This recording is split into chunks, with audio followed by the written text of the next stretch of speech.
Exactly. That is it.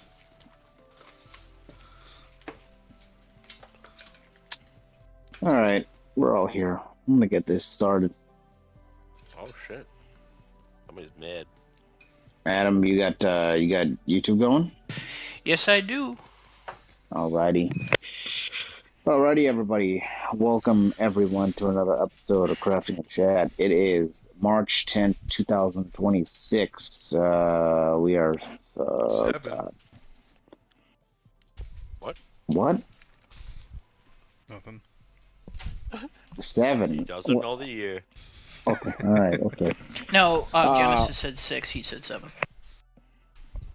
Oh. Oh my God, I'm gonna actually punch him through the fucking mic at this point. Like I'll commit a hate crime for that. That's fucking awful. Oh, I hate that. That was so stupid. Oh my God, that made me want to die inside a little bit. Gotta love that brain rot. Yeah. Anyway, we are 3 months into the year. Man, what a year this has been so far. This is just like it's been a time. 2 months into the year. Huh? 2 months? Well, yeah, March. Well, yeah, because the third month. Yeah, because the third month's not over yet. You're technically correct. Technically correct. Don't worry about it. Anyway, don't worry. I'm joined by my usual cast members here. I got Kevin, Adam, Destinoto, myself, your host Genesis. Gentlemen, we got a another jam-packed week with news, stuff we did. I'm sure you guys can talk about the pit again. So without further ado, let's all get started here. Adam, what did you do last week? What'd you do? Tell me what you did.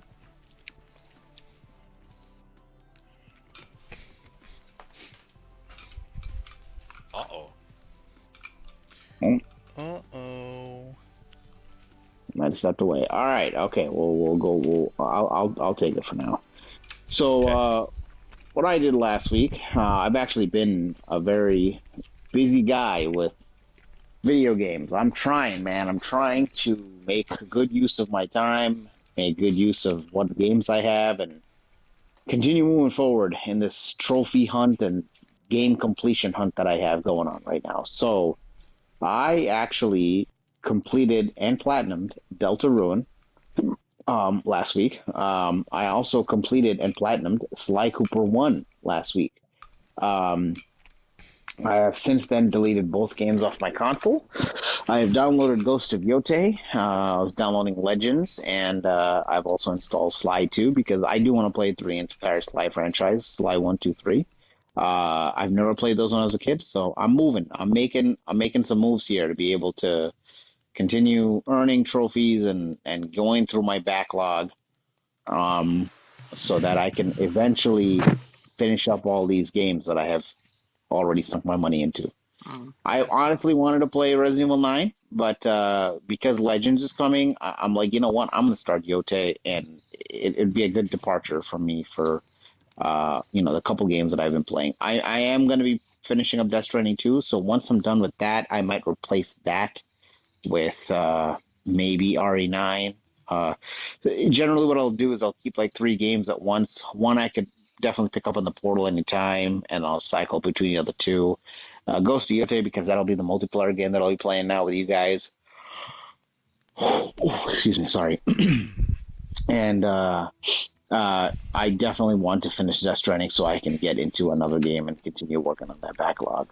But yeah, I've been definitely busy trying to do those things. I know the chat's been blowing up. We've been kind of just talking since, I don't know, since the podcast ended last week. We've been talking. We'll get to all those topics. Adam, you back?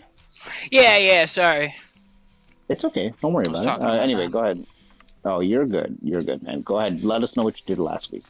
Oh, all right. What did I do? Let me pull up my list real quick. I played more Sons of Sparta. I think that's going to be my Portal game from now on. Makes sense. And I'm not even streaming it from the console. I'm streaming it from the cloud. Because because I've noticed no difference. I don't have to Mhm. turn on my PlayStation, and it's simple as Nice. fuck. And I could play it for like an hour or two and just not have a care in the world, and I could do something else. It just feels like that type of game, and also like the graphic style kind of lends itself to a Portal game. So I'm loving it on the Portal right now. Hey, just make sure whenever you're doing things in the portal, whenever you're doing the streaming, don't ever leave your portal sitting for a little while. I think the timeout period is like half an hour or like 25 minutes before it'll kick you out of the game that you're in. And most of the time, it doesn't save like what you're doing before it kicks you out, unless the game does it. I don't know because I've had that issue with both Deltarune and Sly when I was playing those on the portal.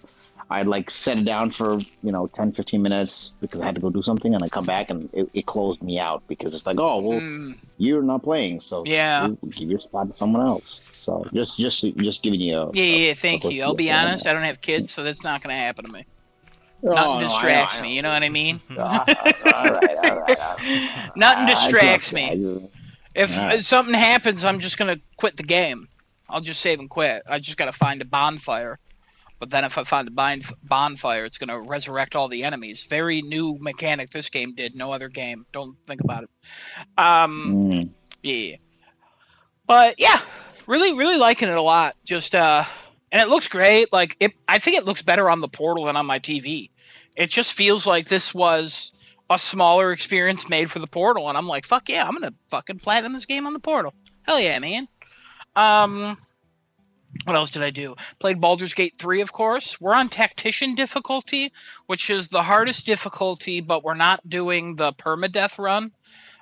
We're just doing the hardest difficulty with no permadeath on. So, making our way through that. We're calling it a Stubbies run because we're all little people. Wow. Wow. Thank you. Yeah, well, we did donglers, then gooners, and now we're doing stubbies. So, naked, I kind of women, respect it. short. So, I kind of respect it.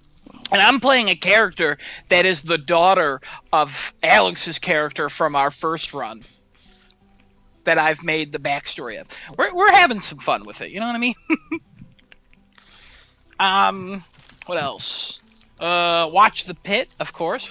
What, Kevin? Oh, no, I said I love it. Oh, thank you. Yeah, you got to make it a little bit more fun. You know, we keep looking for mods to be like, what do we want in here? We got to change this up a little bit. And they didn't want to do tactician difficulty at first, and I was like, why? I'm like, we know how to play, we know where we're going. Let's add some challenge to this. Like, it could be fun. Right. So we did, and yeah. Where we are currently in the game, Act 1. We just we saved. We're about to talk to the one girl who has the loot. It's like at the first camp you go to. She has a loot, and she's like talking about how her friend gave it to her before they died, and then we have to go to the goblin camp eventually and all that.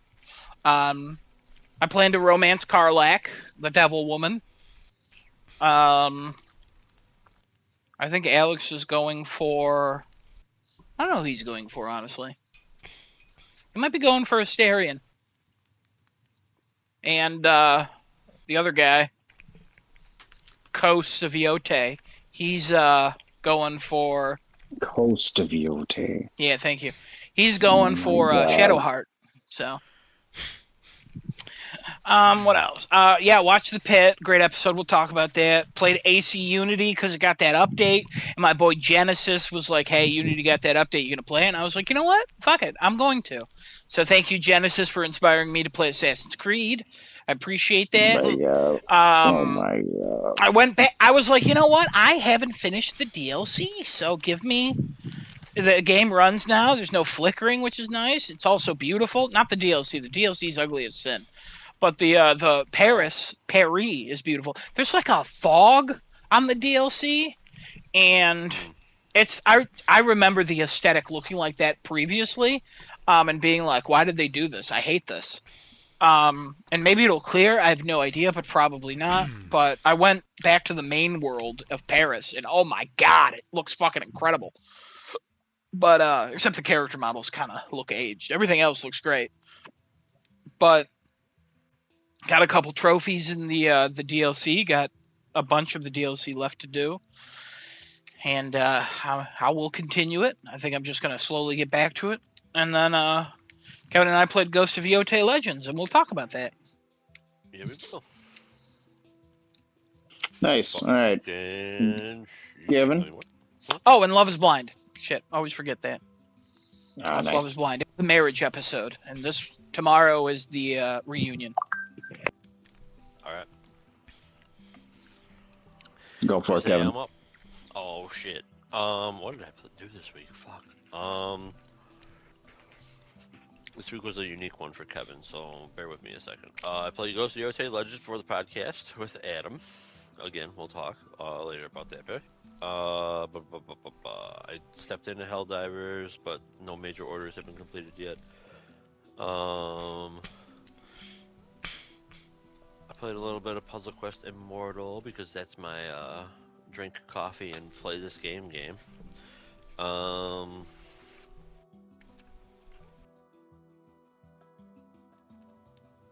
that all I played? I think so.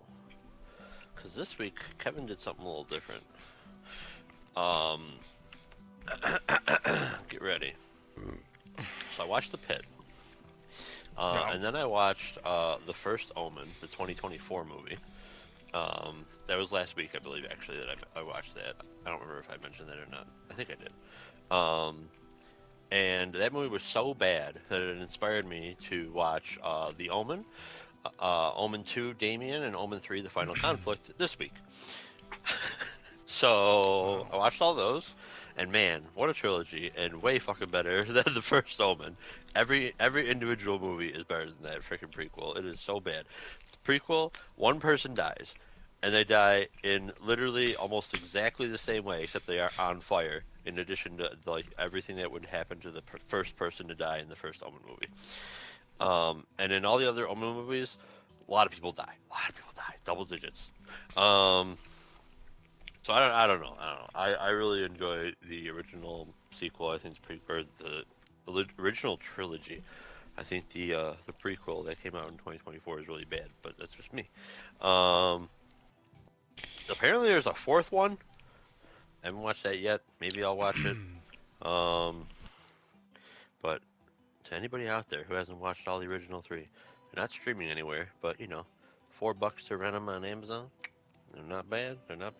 Good times. I don't know if you need to like own it to watch it multiple times. I think one and done is pretty good. But I don't know. It's pretty solid movies. I think that's all I did. All right. That's Noda, you're up. Take us home.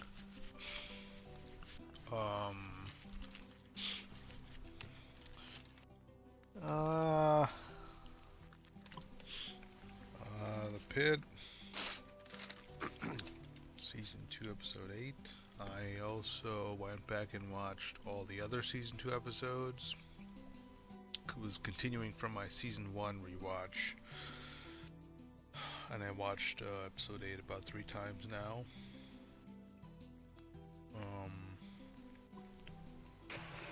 I just want you to know that the new episode is episode 9. Oh, 9, right, okay. So I just wanted to make sure that we're all on the same page there. Yeah, I did watch 9. Got it. I watched that a few times.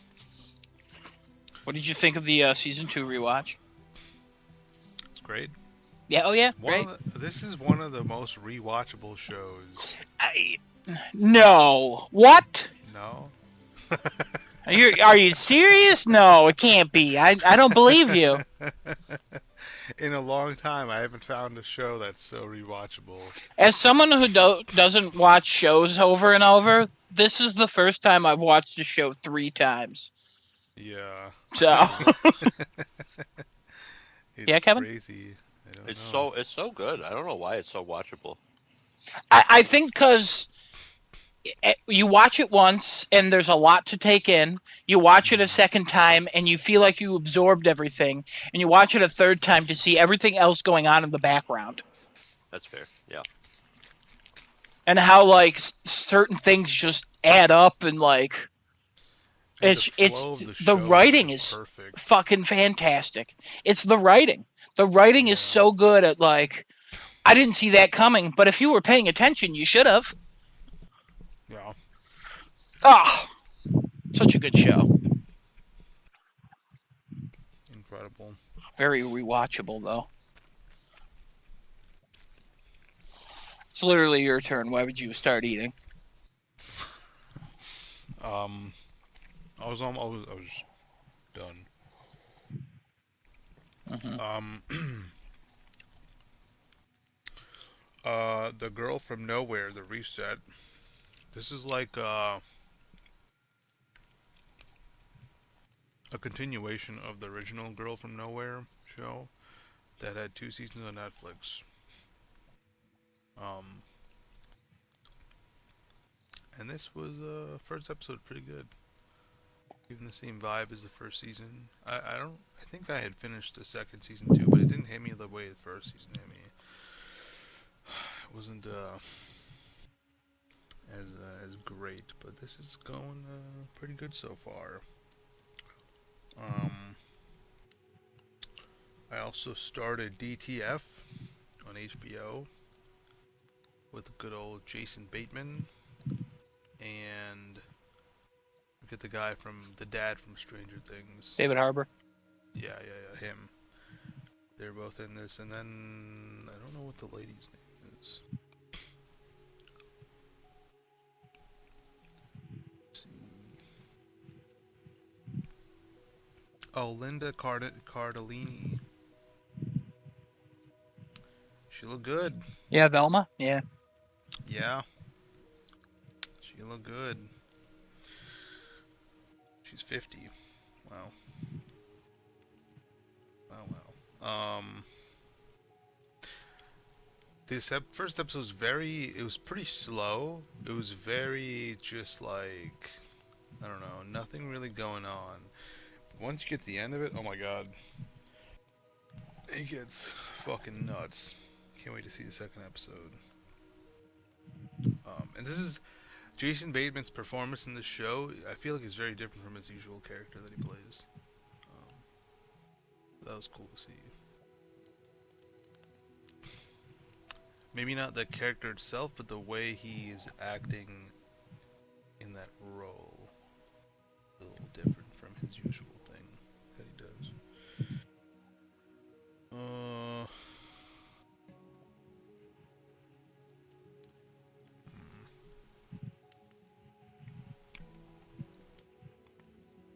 Oh, I had started Oshinoko season 2 uh last, well, the week, no, yeah, the week before. Yeah.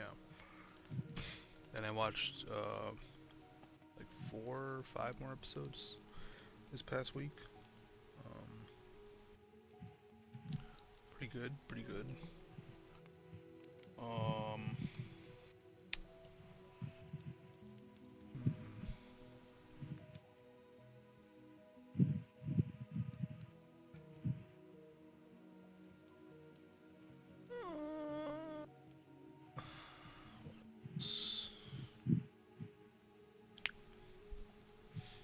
I started the movie Casino on Netflix, but I didn't get very far. Not get to finish that. But it's interesting so far. Oh, I watched Hotel Mumbai on Netflix, based on the true um, tragedy that happened in Mumbai, in a hotel there, in the Taj Hotel. A bunch of terrorists came in and killed a lot of people. Apparently, Mumbai didn't have their own like special forces police. They had to like call people from Delhi, and they took like a whole day basically to get there. And yeah, a lot of people died there. A lot of deaths, a lot of injuries, a lot of shots. Unfortunate, very unfortunate. Um,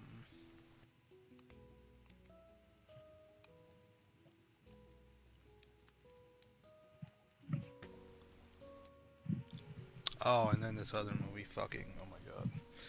10 by 10 on Netflix. Oh god, this was such a slog to watch. Holy shit. It takes them essentially like 3/4 of the movie to tell us why this man kidnapped this lady and tied her up in a 10 by 10 room. And I don't know if it's just a panic or what, but the lady who gets kidnapped, she gets away from him multiple times and never thinks, huh, maybe I should smash his head a few more times instead of just once to try and get myself out of here. That was kind of annoying to see what happen over and over again. She just kept like stunning him for like 2 seconds, running away to try and do something, and then uh, he just comes back and ties her up and throws her in the room again. Um, I wouldn't recommend this. It was pretty boring. It looked cool. He also kidnapped her in broad daylight in a pretty packed parking lot, and nobody saw it happen.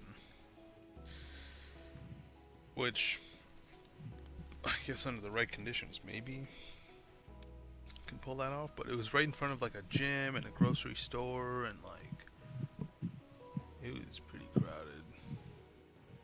I don't know how he got away with it. Yeah, it was not a fun movie to watch. Very boring. Very slow. Very slow to get to the point. Wow. Wow, wow, wow.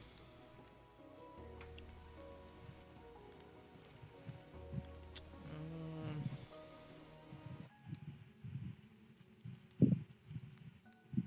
I think that's everything. I just played some League and played League and League. Oh, yeah.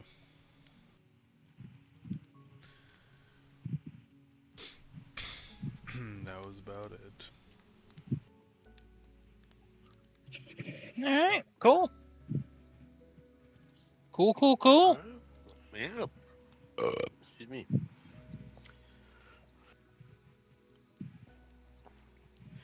Alright, Genesis has stepped away, so in this means oh god, excuse me, in the meantime here, let's talk about the pit. Yeah. Yeah. Well, Destinoto, you watched the most, or more recently, it seems. Wow. Well, not the most. I've seen it 3 times, but you watched it more recently, so. Yeah, yeah. Oh, my favorite part of the episode is right at the beginning. Uh-huh. Every time I saw it, I was dying. When Robbie comes, he's like, anybody has any questions? Yeah, he answers a couple people, and then he says, "Oh, Not Goofy, you, put your hand Ovi. down." Yeah, Yeah, not you. Ovi. Like, love that. oh my god, I was dying every single time I saw that shit. That was so funny. Fuck that guy. Ovi, fucking Oh loser. wow. Yeah, loser. I'm so glad he had like little to no screen time in this episode. Yeah, he sucks.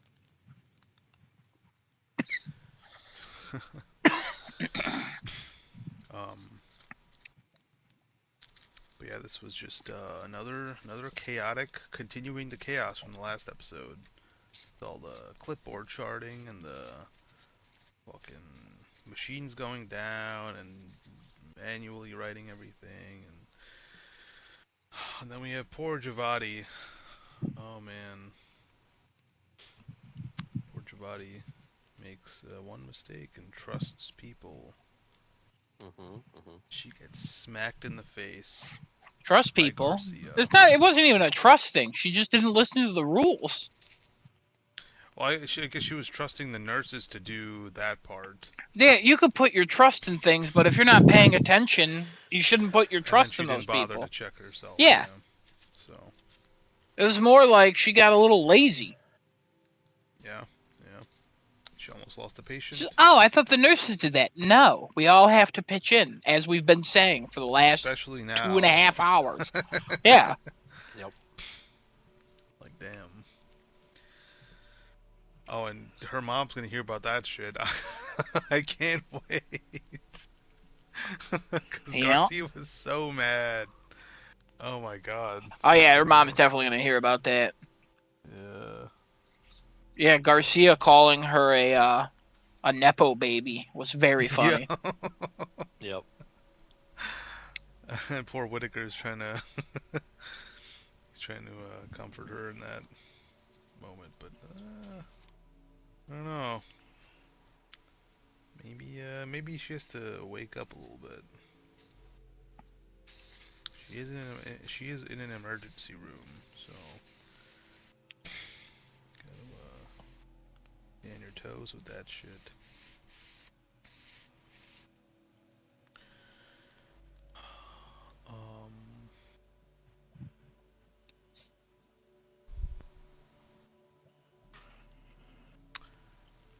That fucking imaging guy,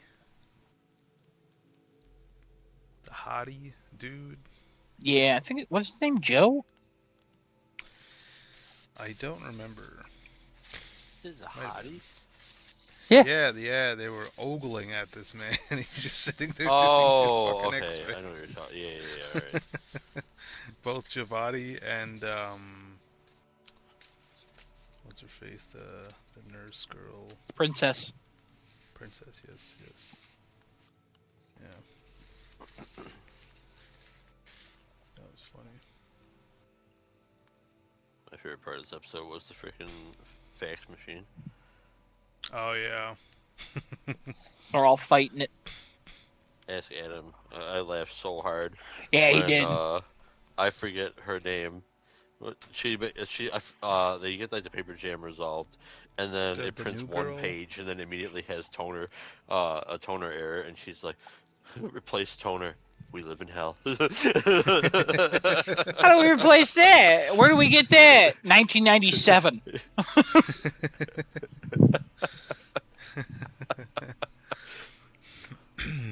I also just love Dana. How she asked one of the nurses, "Oh, do we have a gumball thing or whatever she calls it, the gum band or whatever?" Yeah. And then later, that lady she invites in immediately. One of her first questions is, "Do you have a gum band?" And Dana hands it to her. So she already knew she was going to request that. And I just love how prepared Dana always is. Always. Dana's the best. Ow. Yeah, I have a quick question to ask. Yeah, go ahead. Is Dana Dr. Trinity? No, that's Santos. Okay, all right. I didn't know. I saw on Reddit. I don't know why that came up my feed for Reddit for something with a pit.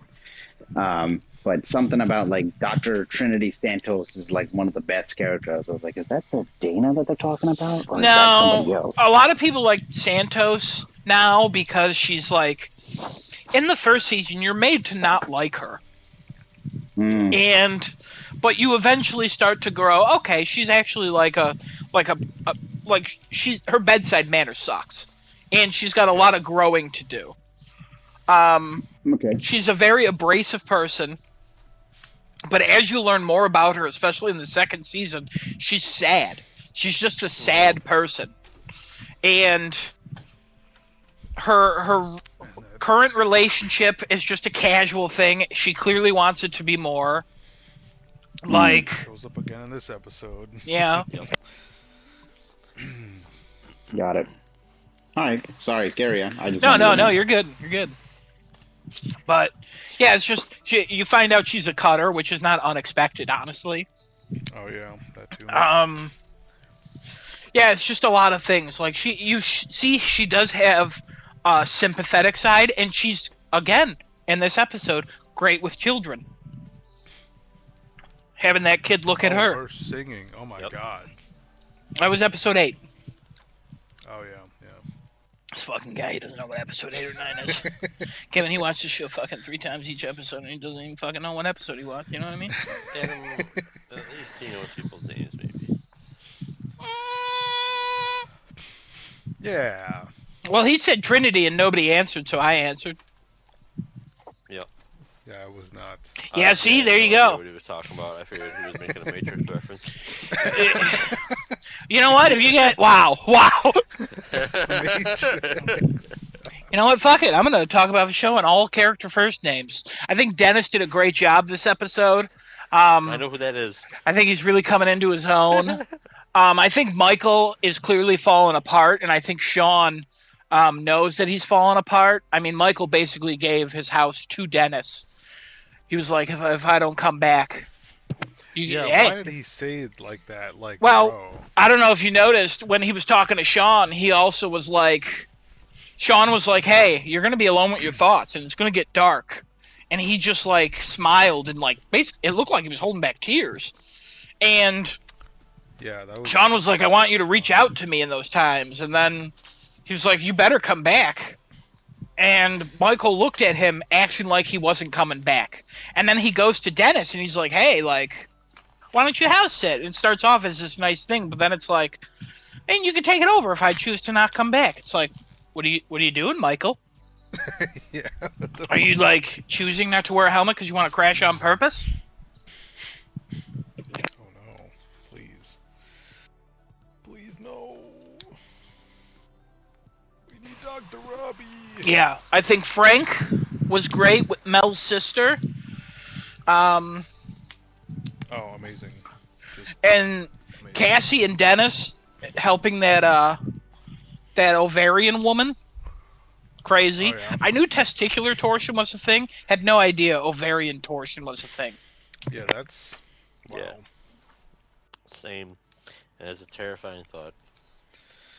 Yeah.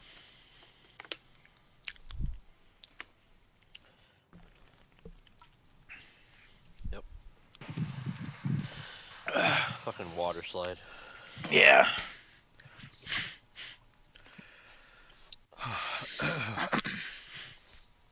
Oh, fuck, it's Jack, not Sean. What the fuck? The actor's name is Sean. Son of a bitch. Sorry. Also, we had our first fireworks victim. We did, Kevin. Yeah. Good call, good call. Hand was boomed. Not entirely, but halfway.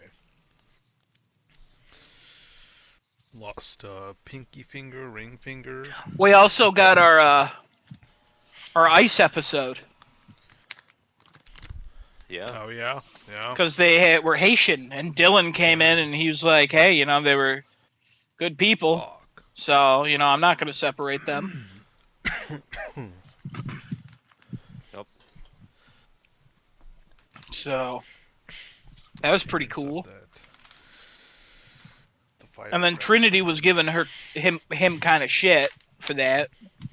Like, oh, they're going to just follow up with her and have issues, and Dylan's like, they're probably going to have the same assessment I have. Like, calm down. Calm down. I mean, unless the house is actually unfit, which it probably isn't. Yeah. It's just surrounding people. Yeah, and also, the sister is leaving him alone when he's like 10. So. Yeah, what else he's gonna do? I don't know. Other than blow his other hand off. Also, poor Roxy. You know? Who? Who's Roxy? Wow! The lady dying of cancer, and she's talking to Cassie, and she's like, I've never died before? Yeah, that was an exchange of sentences. Yeah. God damn. I also like how we finally saw Lupe not behind the desk in the front. She got up to tell Mel about her sister being there. Then Mel just sprints. Mel sprints! Yep. Becca? finds Now go to Becca, your deposition like a good girl. and she brings Yeah. Becca back to Robbie and Dana, and then she's like, "This is my Becca." Yeah. I also just love how Joy is just fucking doing whatever now. She's just like walking around the She's hospital. fucking chilling. Oh my god. She's literally, I hate to make the comparison because it's the only other Asian character on the show. She's Dr. Shen. Mm-hmm. Yeah. I'll be honest. I don't know his first name.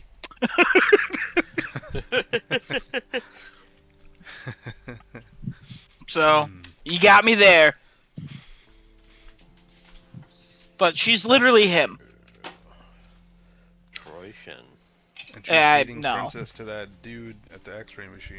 Yeah, whatever his name was. Unfortunately, she's like, I know how to do things. I know how to do things too. Oh, man. I like how we keep following up with Donnie. Yeah. I also want to point out, remember how I said it's John Shen, by the way. Okay. Nice. Remember how I said that there was a spoiler on IMDb that I'm not sure if it's a spoiler or not, or if it's a mistake or something, and I said I'll talk about it when the show ends, just in case. Okay. It's been corrected on IMDb, so I'll just say what it was. So it was clearly a mistake, not a real thing. It said that the guy who played the brain tumor guy, it said that he was a doctor. It said his name on IMDb, his character name was Dr. Michael Williams. Oh. And I was like, what the fuck? And I was like, that's got to come up. But then it never came up, and it really seems like we're not seeing that guy again. Or it'll pop up in, like, the last episode or something. Right. But I'm assuming that guy went up to, like, a different level on the hospital. Yeah, to heaven. Oh, no. But overall, I think this was a great episode. I think like we're in the thick of it, and now Donnie walking out there and seeing the water slide thing. It's like, fuck. Also, Princess cheated. What the fuck? Yeah. Yep. And Perla was like, I'm gonna tell, and then they finally came to a deal to not tell. Which I thought was pretty funny. Yeah. So, yeah. Saw Digby again. Yeah. Cheering them on, saving that lady. I know, and I love how Perla smiled. Yeah. I'm like, thanks, Skinny Pete. I'll always call him Skinny Pete every time I see him.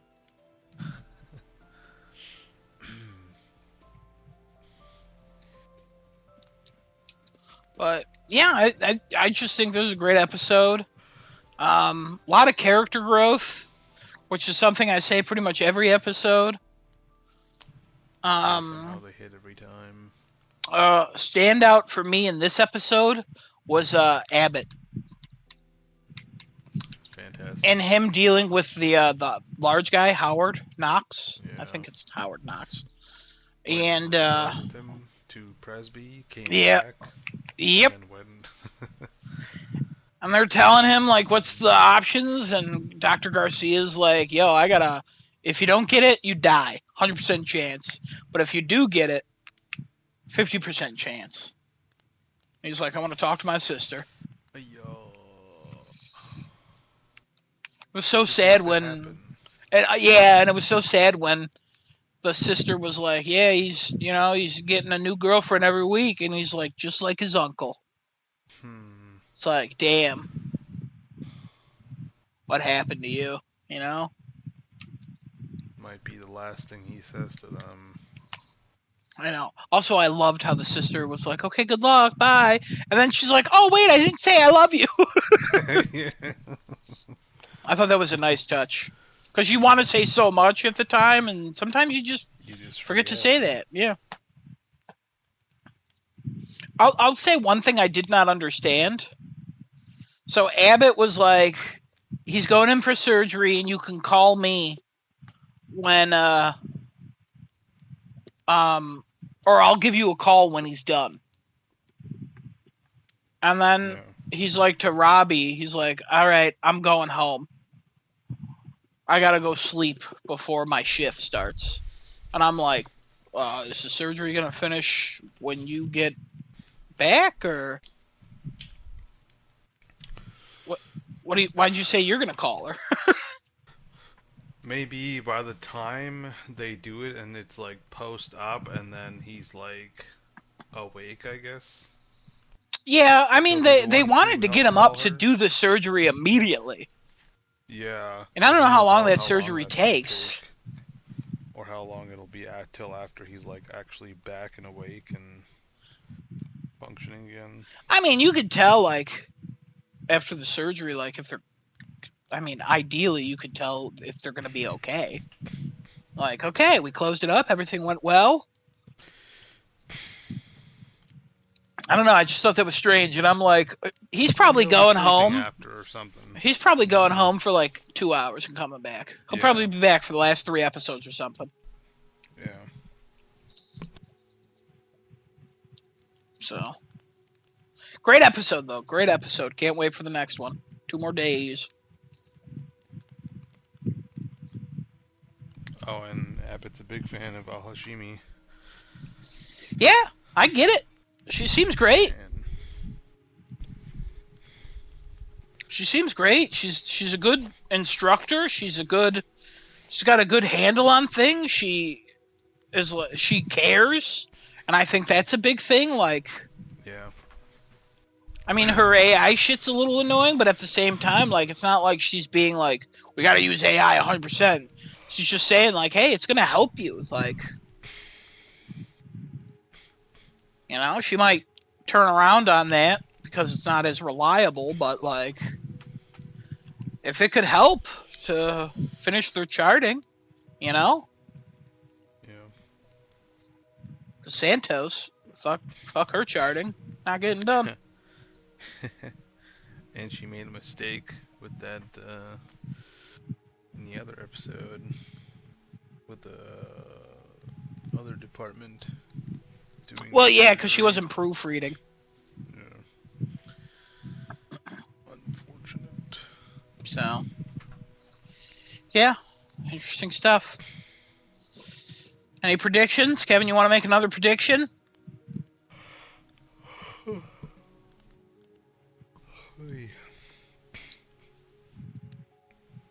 Guess Kevin doesn't want to make another prediction. Oh. Sorry, I was washing my hands. Suspicious. Frosting all over them. Oh shit. Suspicious. It's not suspicious. I was eating Bundt cakes from Nothing Bundt Cakes. Great place. Go to. Oh yeah, great place on the Boulevard. Yeah. Yeah. That's one lady at work told me about it, and she's like, "You really should go there." And I was like, "I'll go there when I go there. Let's calm down. Like, stop talking to me about this." And then I was on that road, and I was like, "I guess I'm going there." And they were good. They were good. They are pretty good. Let's see, a prediction for next episode.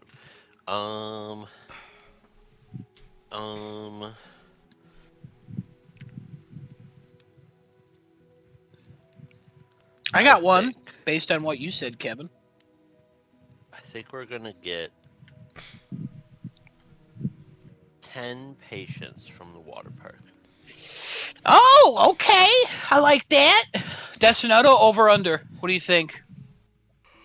Or you think he's right with 10? I think under.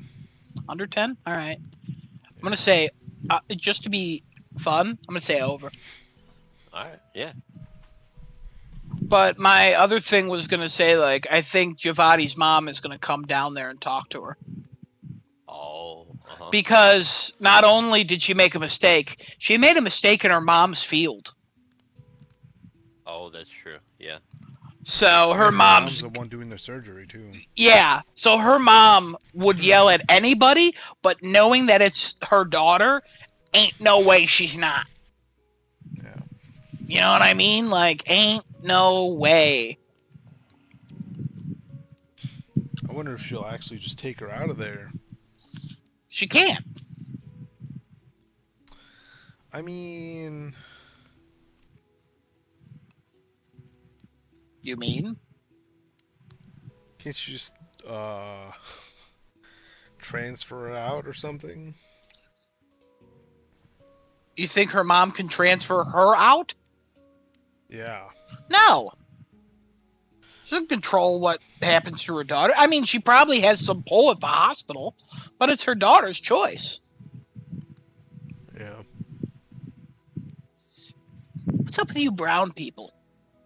Thinking your parents control everything. You know what I mean? Whoa. No, I'm just saying maybe that's what they'll do. Maybe that's what she would want to do.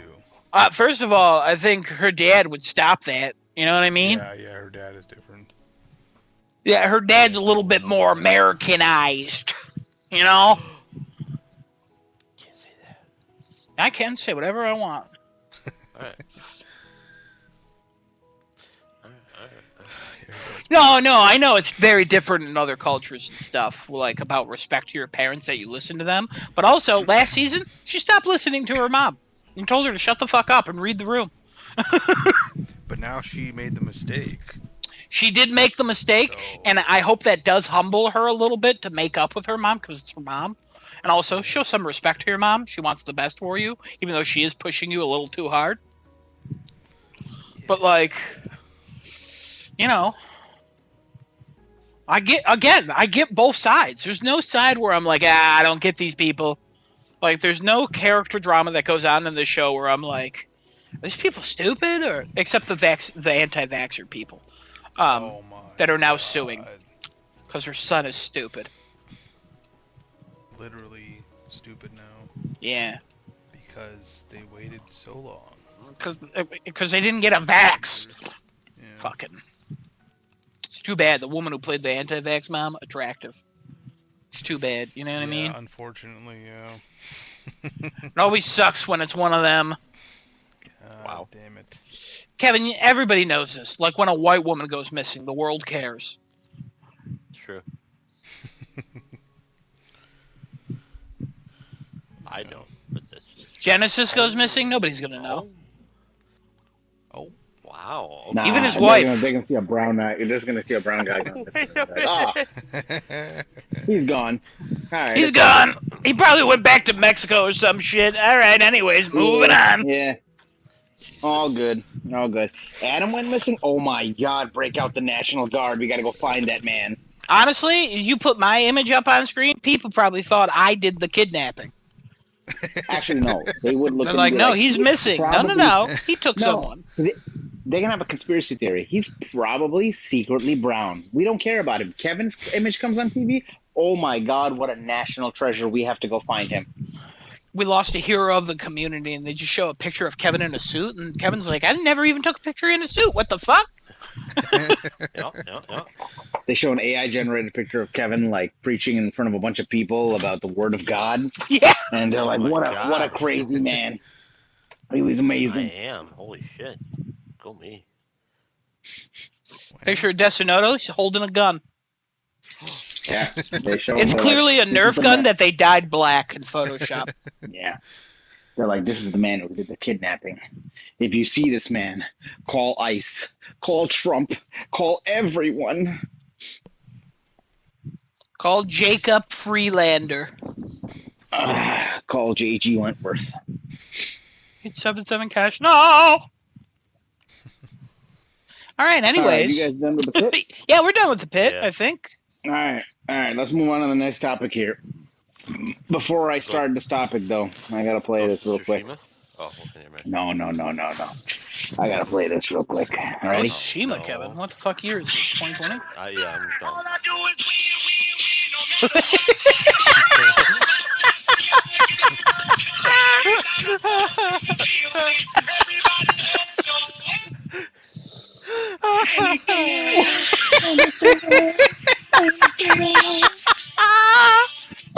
This is for all them goddamn naysayers.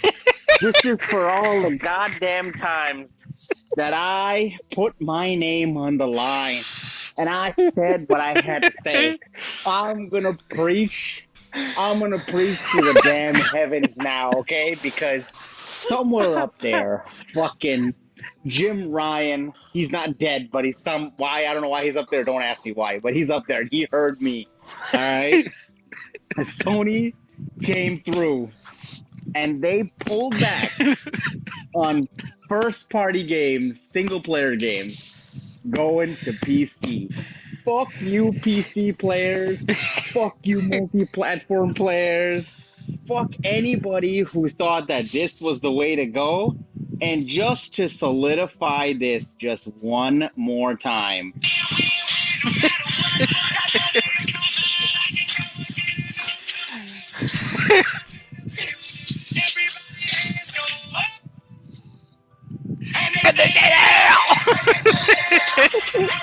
We're probably a copyright strike, but yeah. it's Don't worry fine. about It is that. what Don't it worry is. about that. It's It's worth okay. it. Yeah. But man, what a fucking week. We wake up to this news this past week about Jason Schreier saying, hey guys, Sony's pulling out of the PC business. And we're like, what? Now, to clarify, right, they're not pulling all the games off of PC. They're still going to be multiplayer / second party games at their discretion, right, of what's going to appear on PC. But they have officially announced that new single player games will not be going to PC any longer. They are going back to where they belong, where they should have stayed to begin with. And you know what?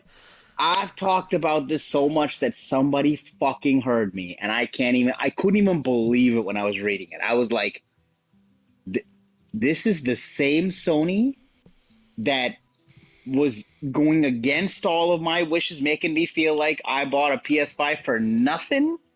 Oh my God.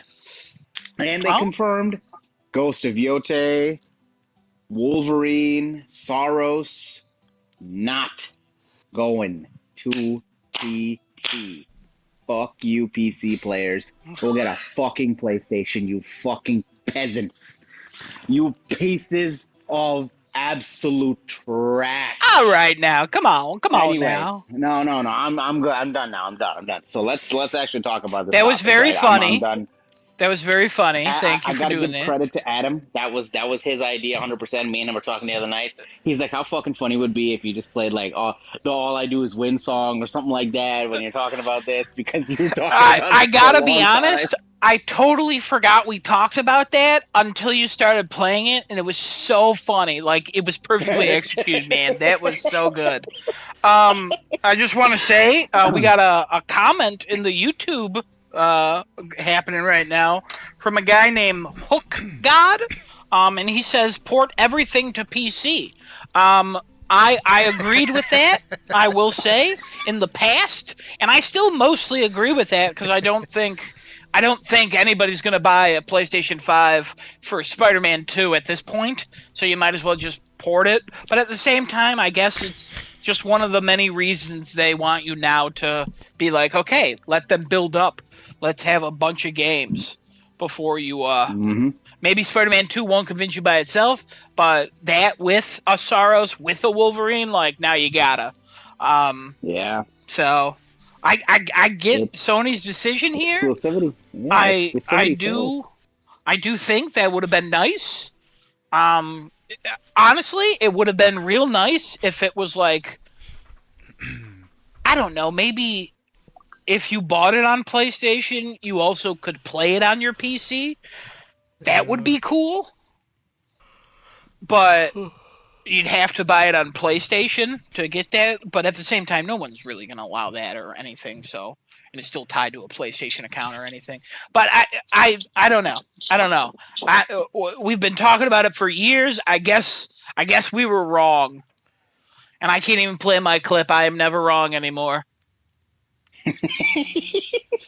Genesis gets to play All I Do Is Win. All I Do Is Win. Oh man, I'm not gonna play it again because we're definitely gonna copy. That was very funny though. That was very funny. But I'll be honest with you. This was one of the best news I've heard as a Sony fanboy, as a PlayStation fanboy. what a great direction for them to go back. This is console exclusivity. They make this proves that they make more money doing this. They're not making it's not justifiable enough for them to, and I guarantee you we'll probably hear about a PC porting studio closing in the next like few weeks, because they're not going to really, well, not maybe closing but downsizing, I hope not, because I because still got they don't need, multiplayers. they do. Maybe they might keep them the same size. I hope we don't hear it, but they're definitely not going to need as many people to work on PC ports anymore, because this is they probably make, and I think Sony had said this, PlayStation had said this a little while back, that they figured out the formula to make more money on their consoles, even with the rising cost of RAM, even with the rising cost of storage, even with everything else that's going on. I think they found the magic sauce to basically make more money on each console they sell. And I think it's more profitable for them if they keep their games on their console and say, listen, we, regardless of whether or not you're going to buy a PS5, it may sway some people, but let's go with the devil's advocate and say it doesn't sway many people. A very few people say, okay, you know what, now I'm going to buy a PS5 because I'm not going to get those games on PC anymore. They probably will still make more money on those people than they would have selling PC ports. It's just it Yeah. made sense for them financially. The business decision was, hey, we have to keep exclusivity, and also I'm sure part of it was because Xbox has announced that they're making a PC hybrid console. Now, I'm not going to completely switch that topic yet, because I want to kind of just finish talking about this topic, kind of get everybody's opinions, thoughts, and stuff like that on it. But it the way that Sony is building their ecosystem, to be honest, it makes sense, especially with the given rumors of how PS6 is now going to be delayed. They're going to be fleshing out the PS5 more. PS5 Pro is actually spiking in sales because of PSSR 2 and Resident Evil 9, and a lot of people are just picking it up on that system. Soros, no doubt, will sell more Pros as well.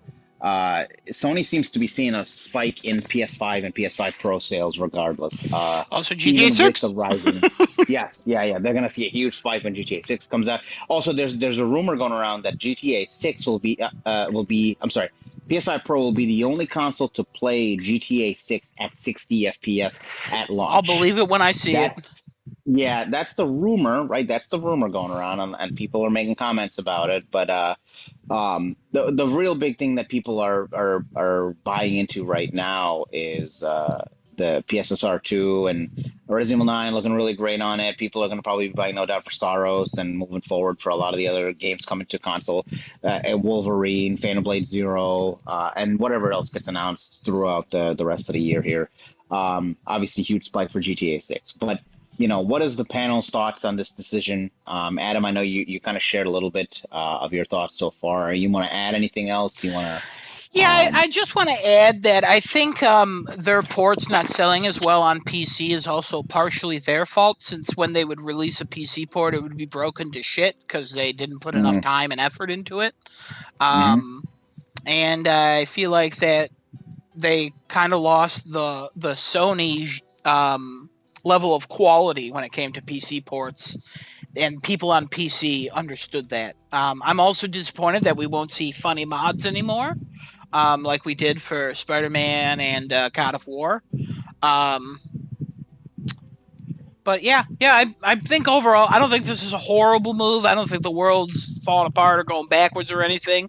I understand the decision. I feel like this was written into the pit because I understand both sides. So, Kevin, any thoughts on this? This basically has no effect on me. Because I give two Of course, shits well, you have a whether these games PlayStation. come Yeah, to PC or not. But you have a PlayStation. But I don't know. It's a shock that it happens so quickly after games went to PC. But on top of that, I guess they learned that you don't just magically port something over to PC. And I don't know how exactly they were going about it, or like Adam said, they definitely weren't putting in enough time, because almost every game, if not every game when it released, had a hot mess of bugs that really shouldn't have been there. But porting a game from a console to a PC isn't just like a walk in the park. It's a whole different system architecture. You have to program everything a whole set of different ways. Yeah. I mean, Especially if it's not you want the designed with the best PC in mind. right? You want the best example? Halo: The Master Chief Collection. Best example of a port that should have been like way easier than it was, and it was an absolute shit show the whole way through. I think it finally did fully release like 2-3 years ago or something. It took way too long for that to come out. But that's kind of where I want to take some things with the Xbox discussion. So I'll stop right there. Sure. Okay. But I don't know, man. It doesn't really affect me. I'm glad you're happy. So there's that. Oh, I am fucking ecstatic. I am absolutely ecstatic. I don't know. I also want to give props to Sony, not because of, as a fanboy, just props that we actually know the answer immediately. Like, there wasn't like a month or 2 months of like, is this game coming? Is it a case by case basis? They just were like, no, we're not doing it anymore. All right, see you later. Xbox approach. Yeah, they didn't take the Xbox approach. It was clear communication, which is so rare from Sony. Where like, Wolverine's not coming. Oh, okay, great, thank you for confirming. Destino to wake up. He's not gonna wake up. No, he's gone. Let me call his ass and tell him to wake up. No, he woke up. He's here. But yeah, it was just nice of Sony to immediately just be like, okay, yeah, this is happening. You guys are right. All right, see you later. It's like, don't even explain it. Just confirm it and leave. I mean, they really don't have to explain it. Yeah. No, they don't really have to, but you know what? It's a good consumer practice when you do actually explain these kind of things. Not that it really directly influences a decision, right? But it I disagree, only because Microsoft came out and said their next Xbox is playing PC games, because now everybody, it's like PlayStation does not have to go into exactly why financially or businessly or whatever they did it, because now everybody's going to be like, oh, because they don't want PlayStation games played on Xbox. Cool, great. I also think that's kind of a bad idea to explain some things to people, because then people will be like, that's not the real reason. What's the real reason? The real reason is probably that. Like, you just might as well go. Right now, like, you just might as well go, hey, this is what you're doing. See you later. And that's exactly what they did. And to be fair, right, to this point, would we behave that way if Sony were to explain this fully? Probably not. Be like, 100% we would. Would we? Absolutely. We would be like, why are they doing this? What's going on? What's happening? Like, they're saying it's financially not viable. What the fuck? Maybe if you put some effort into them, it would be financially viable. Maybe if you planned out your games in the beginning to be easier to port, it would be possible. Because guess what? It's possible to do it. You're just bad at it, and you failed. I'm sorry you didn't want to put the effort in, you lazy-ass company. You just don't want your games on Xbox. Boom, done. Are you kidding? I have those thoughts now. I just don't think it's worth sharing, because it's like, that's probably played a role. All right. But they gave no reason. They just were like, boom, done, see ya. And I'm like, okay, open and shut. There's probably 19 million reasons that went into it, and I don't even give a fuck. Oh, no, but if they gave me one, I'd be like, no way, you didn't fucking think about this other thing. Okay. They're definitely making their money's worth on a PS5 and PS5 Pro and all the sales that they do for this. So it's definitely another financial decision that they're like, exclusivity is going to help build our brand. Yeah. I'm assuming as well, with the pivot that they're making from the original live service decision they made from a couple of years ago to now moving off into this direction, they're trying to solidify where they want to go, how they want to see themselves, and how they want to be perceived by the public, right? It's a lot of, I think, rebranding going on in PlayStation, if I had to take a guess. The next thing we're probably going to hear is Herman stepping down. Because what's annoying about this, though, is if you asked me in 2018, What the fuck would Sony be doing right now? I would be like, they'd be doing the exact same thing they are doing right now, putting out great single player games, concentrating on those, and releasing banger after banger after banger. But then we went 8 years later, and I'm like, they decided to pivot. It didn't work out, so they're pivoting back. They're not changing their brand. They're reverting back to what they know, Yeah, and I think which they is so realized their mistake. stupid.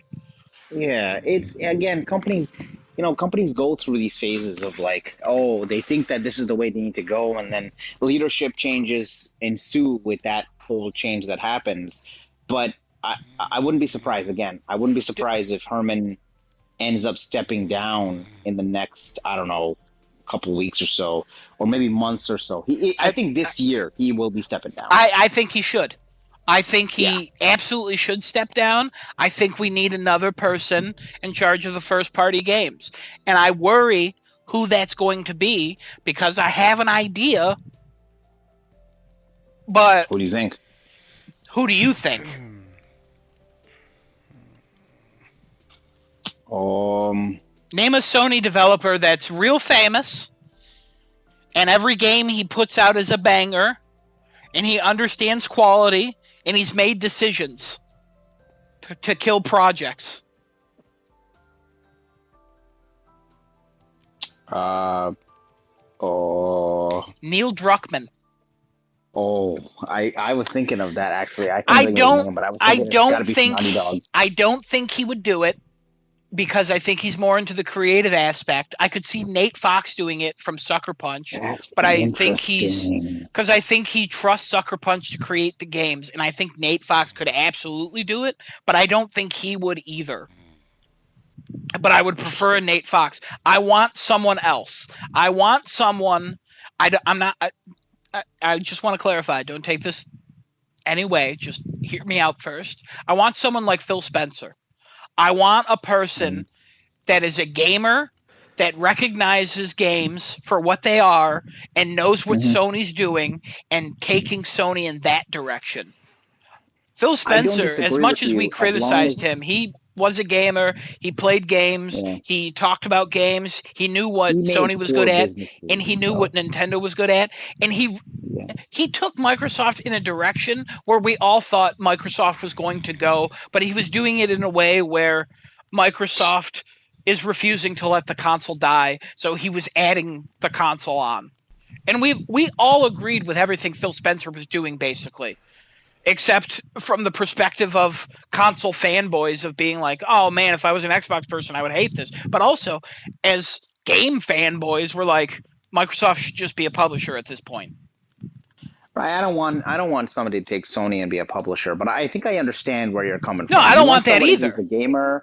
Yeah, I think you want somebody who is a gamer who understands what being a gamer is, like Phil Spencer did. He I want made a some Sean poor Layden type. business. Yes, yeah, that's a great one. That's a good one. I want a He Jack made Tretton some again. poor. Oh my God, he made some poor business decisions. I think as the what was the title president of Microsoft. Not Microsoft. President of Xbox, right? That was his actual title The CEO of in the game. Xbox. Yeah. So as a CEO of Xbox, he definitely just made some poor business decisions. He definitely had a good intention and a good idea at heart for what he was trying to accomplish. But I think with pressures from above, with Microsoft, like, oh, we got to get subscriptions going, we have to get streaming services going, Oh, wait a we have to second. get. I totally forgot. It was all Sarah Bond. Never mind. Oh yeah, Remember right, that of shitty course, of course. article? What the fuck? Oh yeah. Betrayal. What the fuck? Oh. I think he was definitely led in a different direction against what he wanted to do. If he was given full control, full reign, Yeah, like if Microsoft Xbox said, was its hey, own we're company, he would still be in charge, and yeah, they'd be they doing would their be in own a thing still. different space. They'd be in a different space now. It'd be a Yes, 100% different absolutely. space. They would not be making the decisions that they would be doing now, and considering, well, we're going to go into this topic next, obviously, but considering the direction they're going, it is the end of Xbox. Like, I think we're going to see the end of this because it's going to transform into something that is just not Xbox anymore. It's just not going to be that anymore. The gaming division will be there, but it will transform into something else. That Windows. yeah. So Windows with that Play. said, before I move on, I know he's been sleeping a little bit. Desmond, do you want to talk about anything regarding PC? Sorry, Sony axing PC out of their single player strategy? Hmm. Oh, I didn't really expect that to happen. I felt like their PC ports weren't that expensive, but they make it seem like it is. Um, because I know some of the games did really well. Like Horizon. Well, I Yeah, guess or, later yeah. on after that. Horizon came out broken, and it wasn't selling like gangbusters, but it was doing like 30,000 every week. Yeah, So it and was then just it got slowly fixed and it building got a giant better. audience. Yeah, it was just slowly building that audience, and it eventually sold really well on PC. Yeah, so I'm like, I don't know. Seems I guess if they did the numbers and it works for them, then whatever. It's not like I play on PC anyway. That's Yeah. It's not like I play those games on PC. I'll play other things, but I guess those that group of people who do play the PlayStation games on PC is not gonna be. go get a fucking PlayStation then, you plebs. Whoa. I don't know. They're already spending like $2,000 on a PC, probably Good, more. great. They have so much money to spend PCs. Go spend some more fucking money and buy a PlayStation then.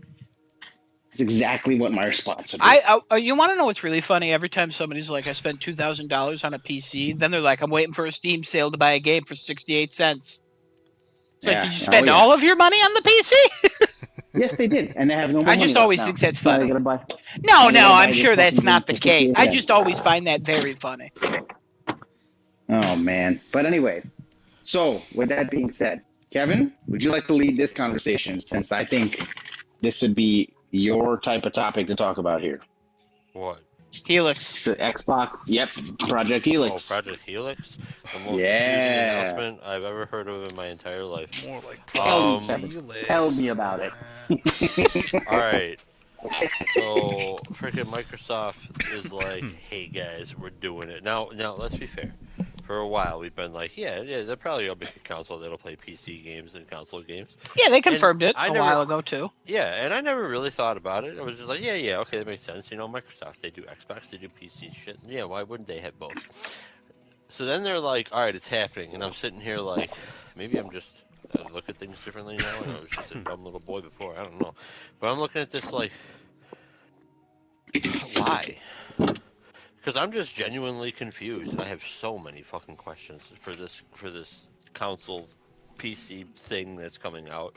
Because like, okay, so you want it to play Xbox games.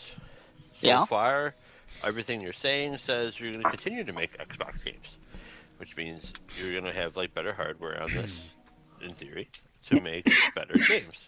Um, will there be backwards compatibility? Everybody is assuming so because I think that's been a decently consistent thing with them. Yes. Yeah. Um, so like you got to have that. You got to have some sort of Xbox architecture in order to pull all that off. Perfect. So you might as well have the console side of it and actually Excuse have me. console games. But if it's also playing PC games, why the fuck are you making both? Or are you not making both? Are you Mm, just making console mm, games, but you also have the no. standpoint of your console games are playable on PC with Game Pass? So then, okay, so but the console's playing both things. So the console has to have Windows and it also has to have the console operating system, unless you modify a Windows so that it runs both. In which case, if you do modify a Windows that runs both, is that Windows 12? Do we all have to upgrade to that now? Is that a requirement of Game Pass? Do you have to update the licensing on your freaking console, or do you just have Windows on there? Am I going to get ads for fucking Microsoft 365? I don't know. There's so Exactly where I much, want and to say. like, Okay. Exactly where. First how of does all, RAM work? Because you have to dual boot now. Um, first of all, I gotta interject real quick. go If for it. Helix has Microsoft Excel, day one. You know what I mean? Day one. That's it. That's all I have. All right. Yeah, I don't know, man. There's. Hold on. I had a whole bunch of questions for this freaking shit. Go But for it. anyway, Go for it. the Halo Master Chief Collection, right? They're porting that from console to PC. So if you make a console version of something, but you don't actually design it for PC, but Microsoft is like, oh, you can play Xbox games on your PC. Okay, but if you can already do that, then why? So you're not going to release two different versions of the thing. So why would you have people work with a console architecture while also having maybe people working with a PC architecture? Or is Microsoft stepping away from PC games entirely and letting other people do it? And the added benefit is just running Steam shit. I'll be I honest. mean, they also have Epic Games, so nobody. I think all Xbox games Um, going forward are going to be window games, and the console is going to be the backwards compatibility part. okay, interesting. Yeah, that could be.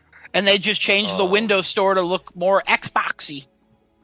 right, and that's the other thing is like you got your Windows Store, right? But then people are saying they can play all the games on Steam and Epic, so then like it's not just the Windows Store. So now are talking again on like you have to have some sort of Windows operating system because in order to play games and whatnot on Steam, I mean you could also have Steam OS, but good luck with that. You have to have some sort of operating system capable of running um, the different runtime environments like Microsoft C++ redistributables, C# redistributables, the .NET frameworks, DirectX. You got to have like all that shit that this console can run. And then when you're playing games on a PC, you have to update your graphics card drivers and things like this. Now consoles generally don't have to do that because you get other updates for those for the console itself. But then how does that work if you're going to be running both sets of things? Is it just going to be like a console update? How are these newer PC games going to just all of a sudden work on this thing or are you going to have to continue to update the drivers? Will it actually have an operating system interface like Windows? There's a lot of freaking stuff that I have questions about because they haven't really explained how it's playing the PC games or what they're really going for here. And I just have a feeling that either they're just coming out and saying like, "Oh yeah, it'll be able to play PC games and console games," and kind of leaving it as like blanket statements for now because they don't exactly know what they'll be able to pull off yet, or they have found a way to do all of this and they're just not sharing it yet. But it's Microsoft, so I don't trust that. Hear me Um, out, AI. yeah, right. And then let's see. So I found all my questions. So other questions that I had is the power of the console going to be affected by having to have like a console architecture slash operating system and Windows? I mean, Windows operating systems, especially if you're going up to 11, they do require like they require resources to run just the operating system.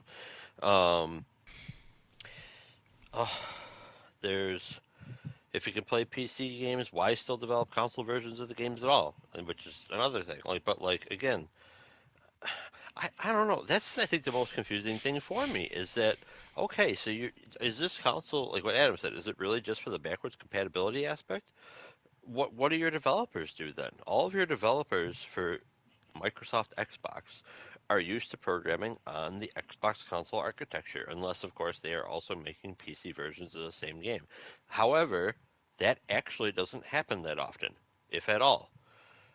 So, are they just going to continue to make console games? But again, your standpoint for a while has been, if you get Xbox Game Pass, you can just play the Xbox games on PC through whatever emulation I'm assuming they use on Windows. I don't understand. All right, I've done enough. Done enough ranting. Somebody else jump in. All right. I give you some ranting unless somebody Yeah, else go wants ahead. to go. So this is definitely here to replace the Xbox brand. I believe this console announcement or this hybrid announcement, whatever you want to call it, is definitely sorry, someone down the wrong earlier. It's definitely the end of of Xbox as a brand, right? Xbox as a studio, I think will rebrand to Windows games. what a fucking blast from the past, because I think there used to be called Windows games or games for Windows or whatever like that. Games for Microsoft Windows Live. Games for Windows There you Live. go. You know how long that lasted? Not even Halo 2. All right. God, that thing fucking sucked. Although I Give me will 1 say the second. Sorry. packaging was Hang real on. fucking cool. Ugh. The case looked great. All right. Sorry, I was clearing my throat. So I think they're. I'm going to reiterate this from last week's conversation. Asha is here to basically put the nail in the coffin for Xbox. She is brought in because she's going to be the one to do it, rebrand the whole division, and they're going to make only PC architecture games.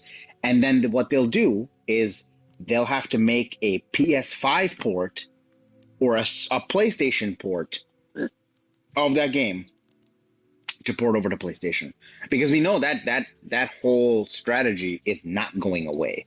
She said that she wants to bring games back to Xbox, but it's too late. She's in the game too late to say and do that. There's no way Satya is going to allow that. First, second, the way that Xbox has been going, they won't be able to pivot just in that manner. Like it's not going to happen. So she is here to basically solidify the transformation of Xbox into Windows game studios, whatever you want to call it. They're going to make PC only games now that also go to console, which is PlayStation 5. I don't think they're going to be building on Xbox architecture anymore because there's no need to. The whole backwards compatible. The reason why it's a PC console hybrid is because of the backwards compatibility. So the console piece of it will be able to play all the older Xbox Series X, Series S, Xbox One, Xbox One X, all those games on the console side.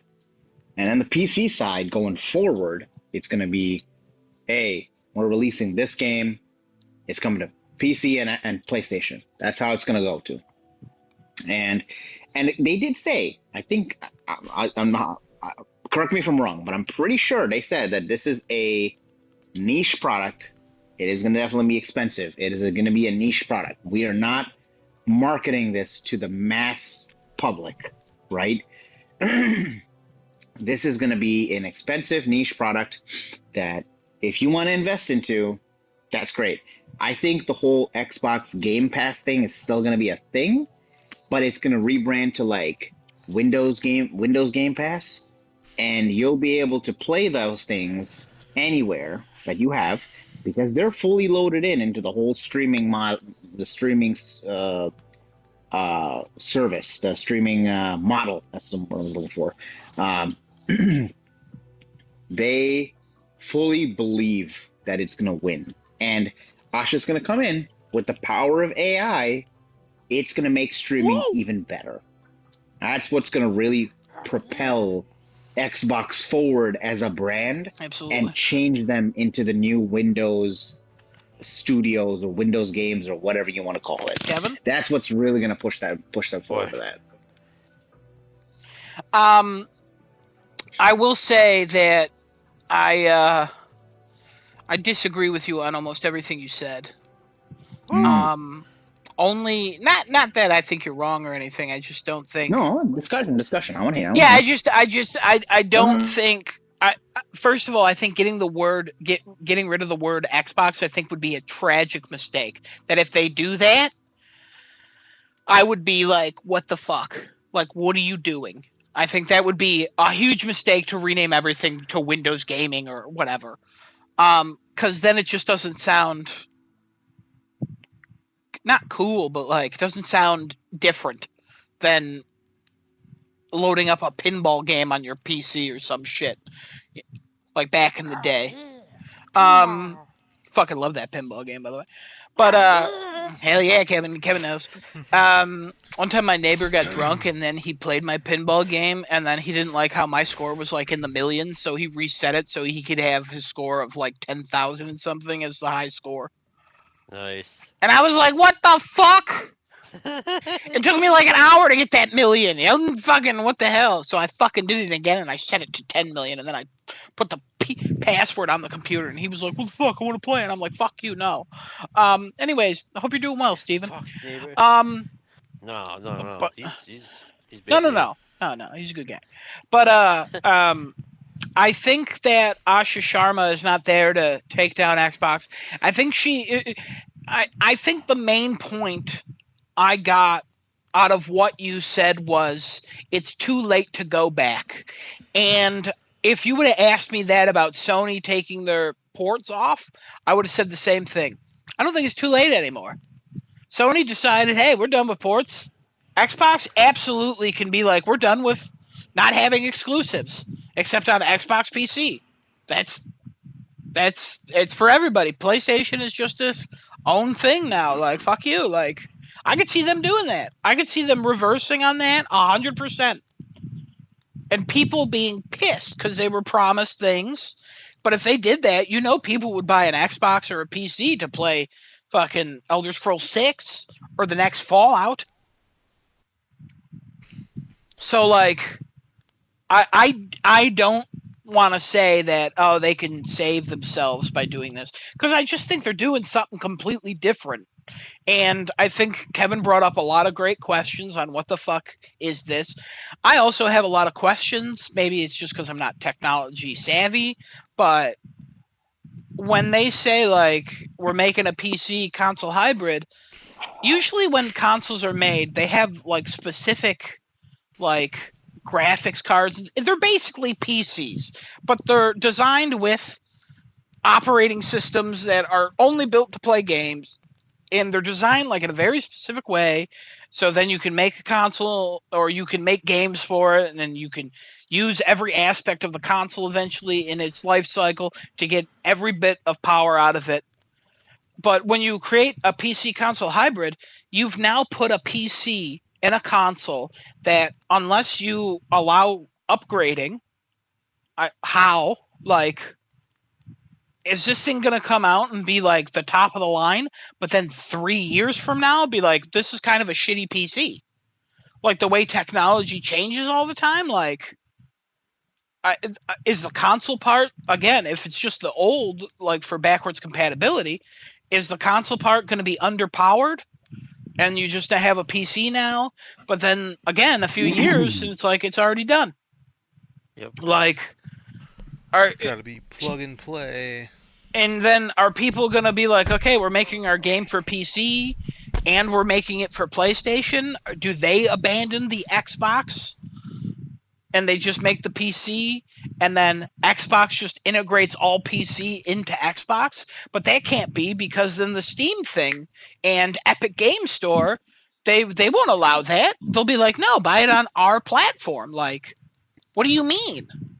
Yeah, especially since Steambox comes out soon, right? They confirmed that it's still coming out this year. They confirmed that it's still coming out this year. So they actually just confirmed that last weekend. Okay. In like a blog post or something. That's that it was still coming. I didn't think of that. Yeah. Steambox coming out, Steam's not going to allow it. Steam's going to be like, you're our competitor. I mean, if, hey, you put our storefront on there, more options for people to buy our games, technically we don't care. Like, you do you. But at the same time, is Steam going to be like, they now have to make a game for PC and Xbox to play on your PC console hybrid? But then why make two versions of it if it could just be on Steam? See, all these things you guys are asking is the exact reason why I believe what I believe. All these things you're talking about, if they want to go do exclusivity, they want to go back on their word, they want to reverse and change course and all pivot, and okay, we're going to still make Xbox games and all this like nonsense, like, and she's not there to change anything. This message that they had for this console would be way clearer. It is probably too early for us to even call anything, because again, they just made the fucking announcement that like, hey, this is a thing we're making. It's Project Helix. It's coming out. The console PC. Yeah, hybrid, it was rumored, and they talked about it before. Like Phil and Sarah talked about it, like how it was like PC console hybrid. Like, we're working on it. You'll know about it. Like, we gotta start talking about it and stuff. And then it was finally confirmed. Yeah, didn't she say something about like the future? Oh, we're investing in the future of Xbox, and you guys will hear something soon about it or something like Yeah, that. they also Before she talked got out. about how it was going to be a hybrid. They absolutely spoke about that before they were dismissed.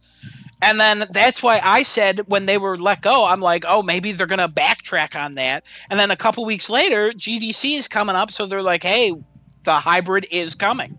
And it's like, okay, so you're committing to this, but what you said doesn't make me think you're committed to it as much as you were. Their It's not actions are very just not. clear. Yeah, their actions are not aligning with what they're saying. That's my problem. And it to me, it's just like they're not going to be aligned to what they're saying because I think they're going to Yeah, rebrand Xbox. It I doesn't sound like they're going to keep it. I will say, as someone who owns a PC and I Yeah, own a PlayStation, my PC's yeah. old. Do I really upgrade my PC to play games? Not really. I just want to play like City Skylines 2 eventually when it's all fixed and better. And maybe Sims every so often. I'm not in the market to build a new PC. I don't want to drop thousands to do that. But if you introduce an Xbox that is also a PC and it's at a price that is $800, $1,000, $1,200, I might think about that. I'll have my PlayStation still. There's no doubt about that. But I might think about an Mm, Xbox instead of upgrading my PC because I'm not a PC person. I'm not constantly playing on PC. I'm not PC Master Race. I'm not Alex. I don't need a separate PC. I mostly use my PC for YouTube and Netflix and shit because smart mm, TVs are too slow to use any of that shit. But and their apps take too long to update, and also TVs work way better if you turn the internet off in them. But I don't understand who if you're trying to get Xbox fans back, I don't think this is the way. no, it's not. But if you're trying to convince people to get an Xbox who are not big gamers like me on the PC, this might be the way. Because I do think I am a target audience for this. I have disposable income. I have no friends, no family who love me enough to hang out with me. I Oh have my a God. crippling social disorder, so I hang out with none of them, even if they wanted to hang out with me. And I like gaming. You know what I mean? All right. Like, So let me correct one piece of that. You do have friends who love you. yeah, There's no, no that was way all that you jokes don't. mostly. But Yeah, yeah, like, yeah. I do Fucking think that this is definitely. something for me. Like, as close as I was getting a Series X until it was Christmas and I had to get fucking Kosaviote a gift. I I Yote. almost kept that Xbox for myself. And then I was like, you know what? He'll play it more.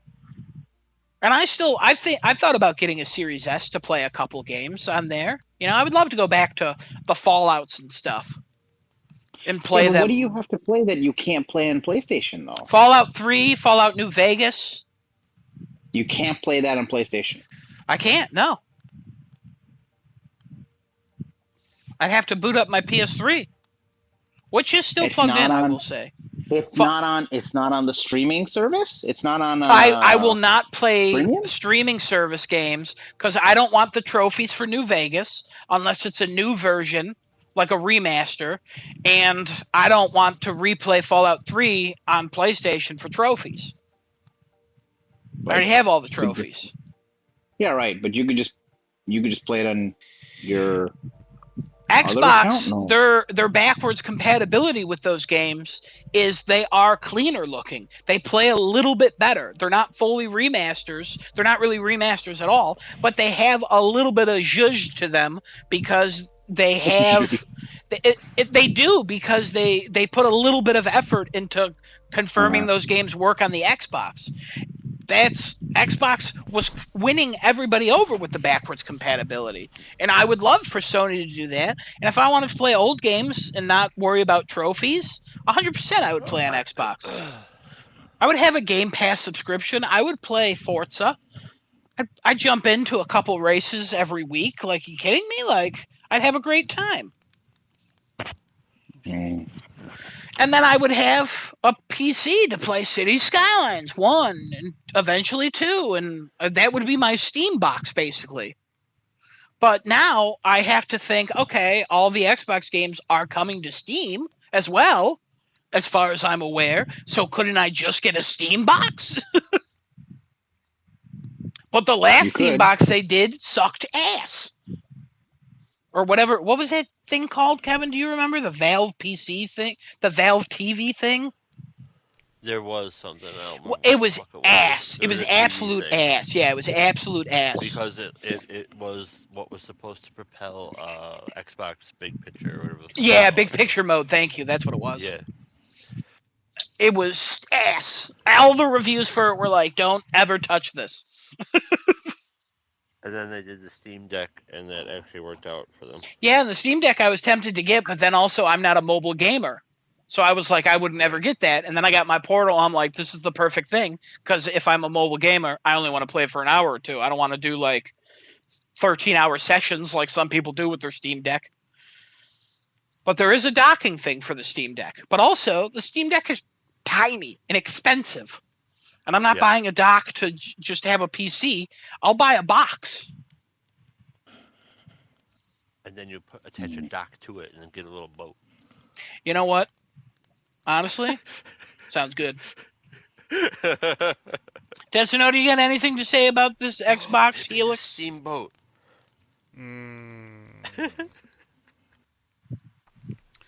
Seems like they are the two strands of DNA in a helix. They're just doing two things and they can't figure out which one they want to do. Okay, first of all, is this thing going to be called Xbox Helix when it's done? Probably not. That'd be funny if it is. I honestly wouldn't hate that name. Infinity. I don't think it's gonna be called Xbox. I think it's gonna be called the Helix. I think it still has to be called an Xbox. I don't think so. I don't think so. What about Xbox? Wow, XPC, yeah. X Windows. It could be X Windows, XPC, X Helix, something like that. I don't think it needs to be called Xbox though. I mean, The it's a code box names and it never plays stick, Xbox. though. The code names never stick. It's not The gonna code names never stick, but I think Helix would be actually a good console name for Xbox Helix. I don't know. I mean, it's what the fuck else are they going to call it? Xbox One? No, taken. Xbox Series? Can't be that. Two. Xbox Next Gen? Hook God, thank Or you. they'll just for the call comment. it Xbox. They'll reboot the Xbox.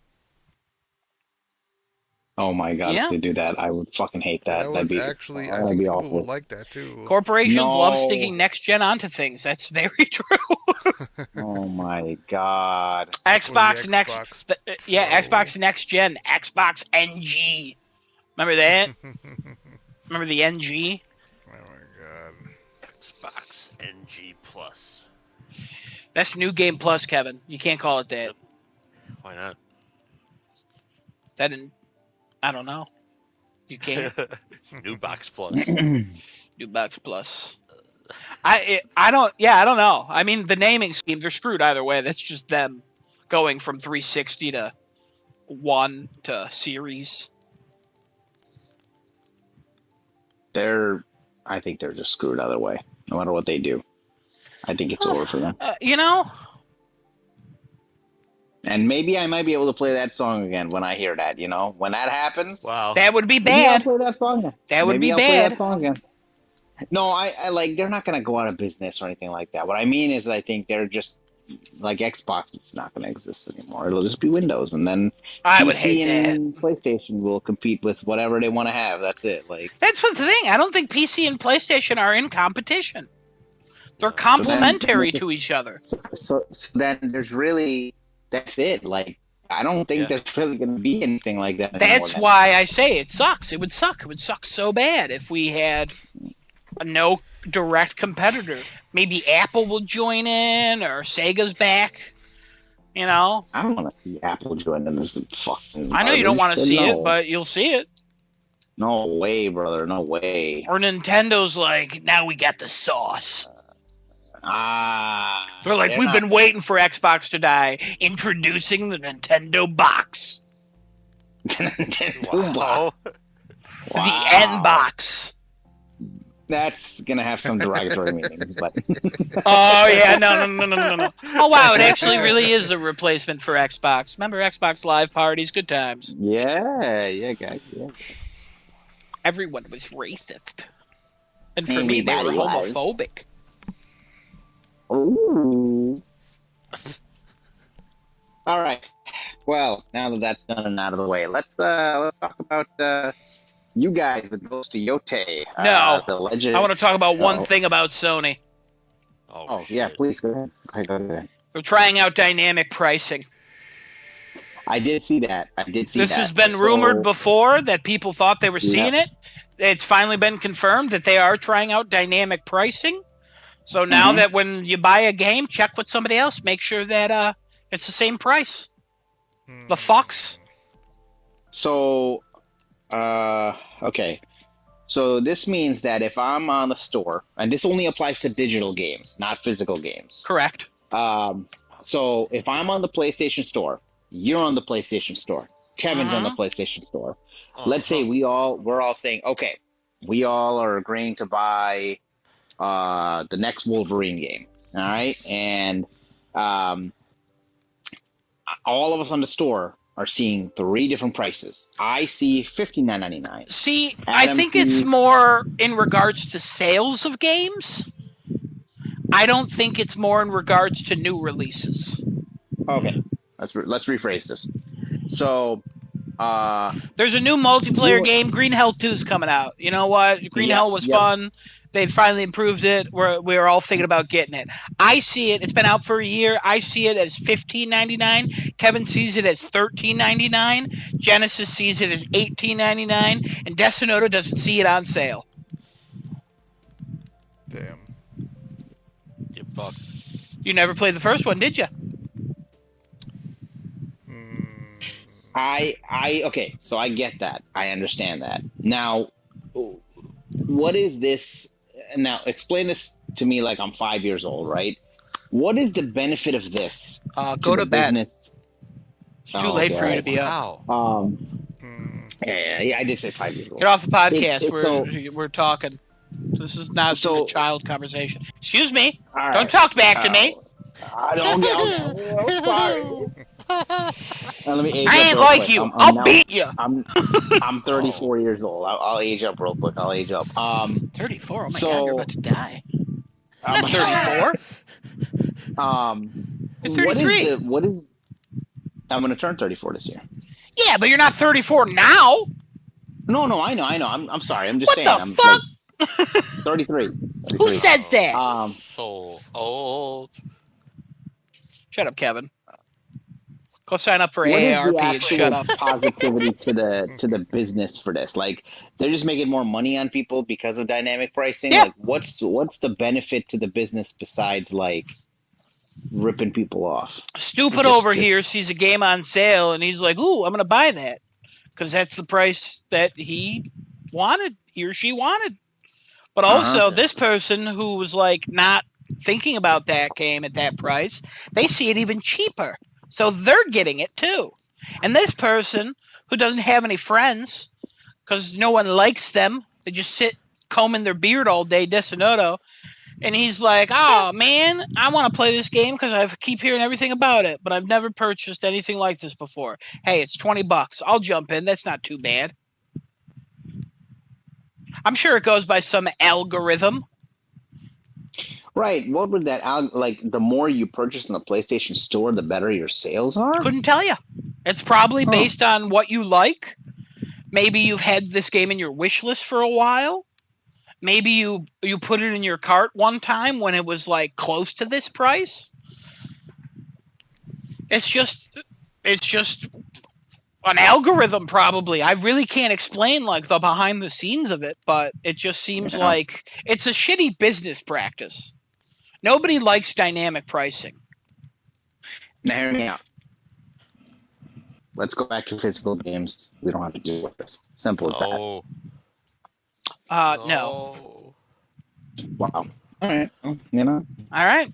Problem solved. I'll be on my own by myself. You I'll still be buying physical games if you guys No, enjoy dynamic I'm pricing. just saying no to that because that's just not how it works anymore.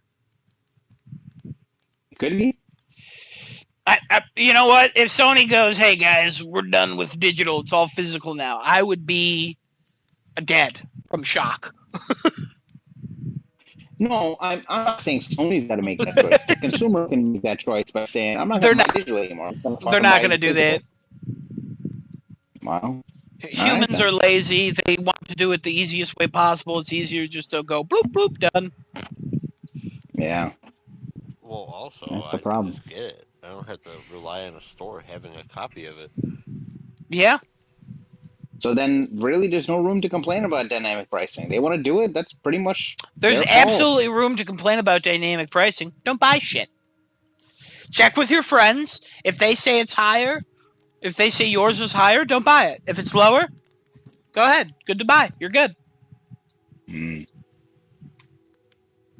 Unless the dynamic pricing targets a group of friends. It's like we don't know, so there's got to be a third-party website that we have to check now. There could be. There could be some Yeah, website that somebody creates now that which is shows fine like, because I was already looking things up to see like, oh, has this been on sale for more before? Oh, yes, it has. I will wait longer. yeah, Amazon has some AI built in now where it'll tell you whatever that price was of that item for the last like 180 days, and it'll give you like the whole graph of like the way that the item has gone up and down, whatever, I'll so be you can see honest, like trends of it. I don't trust that. I use a third-party one because I don't trust Amazon's. And plus, it shows Mm. me like the last 7 years or something like that. It's like this has been on sale before for way less. And I'm like, ah, yes, the pre-COVID times.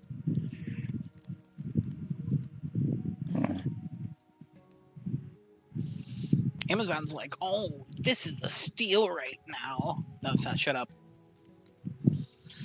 But if you buy the Amazon brand version of this, no. I don't want that. I want to buy pens. I don't want the Amazon brand pens.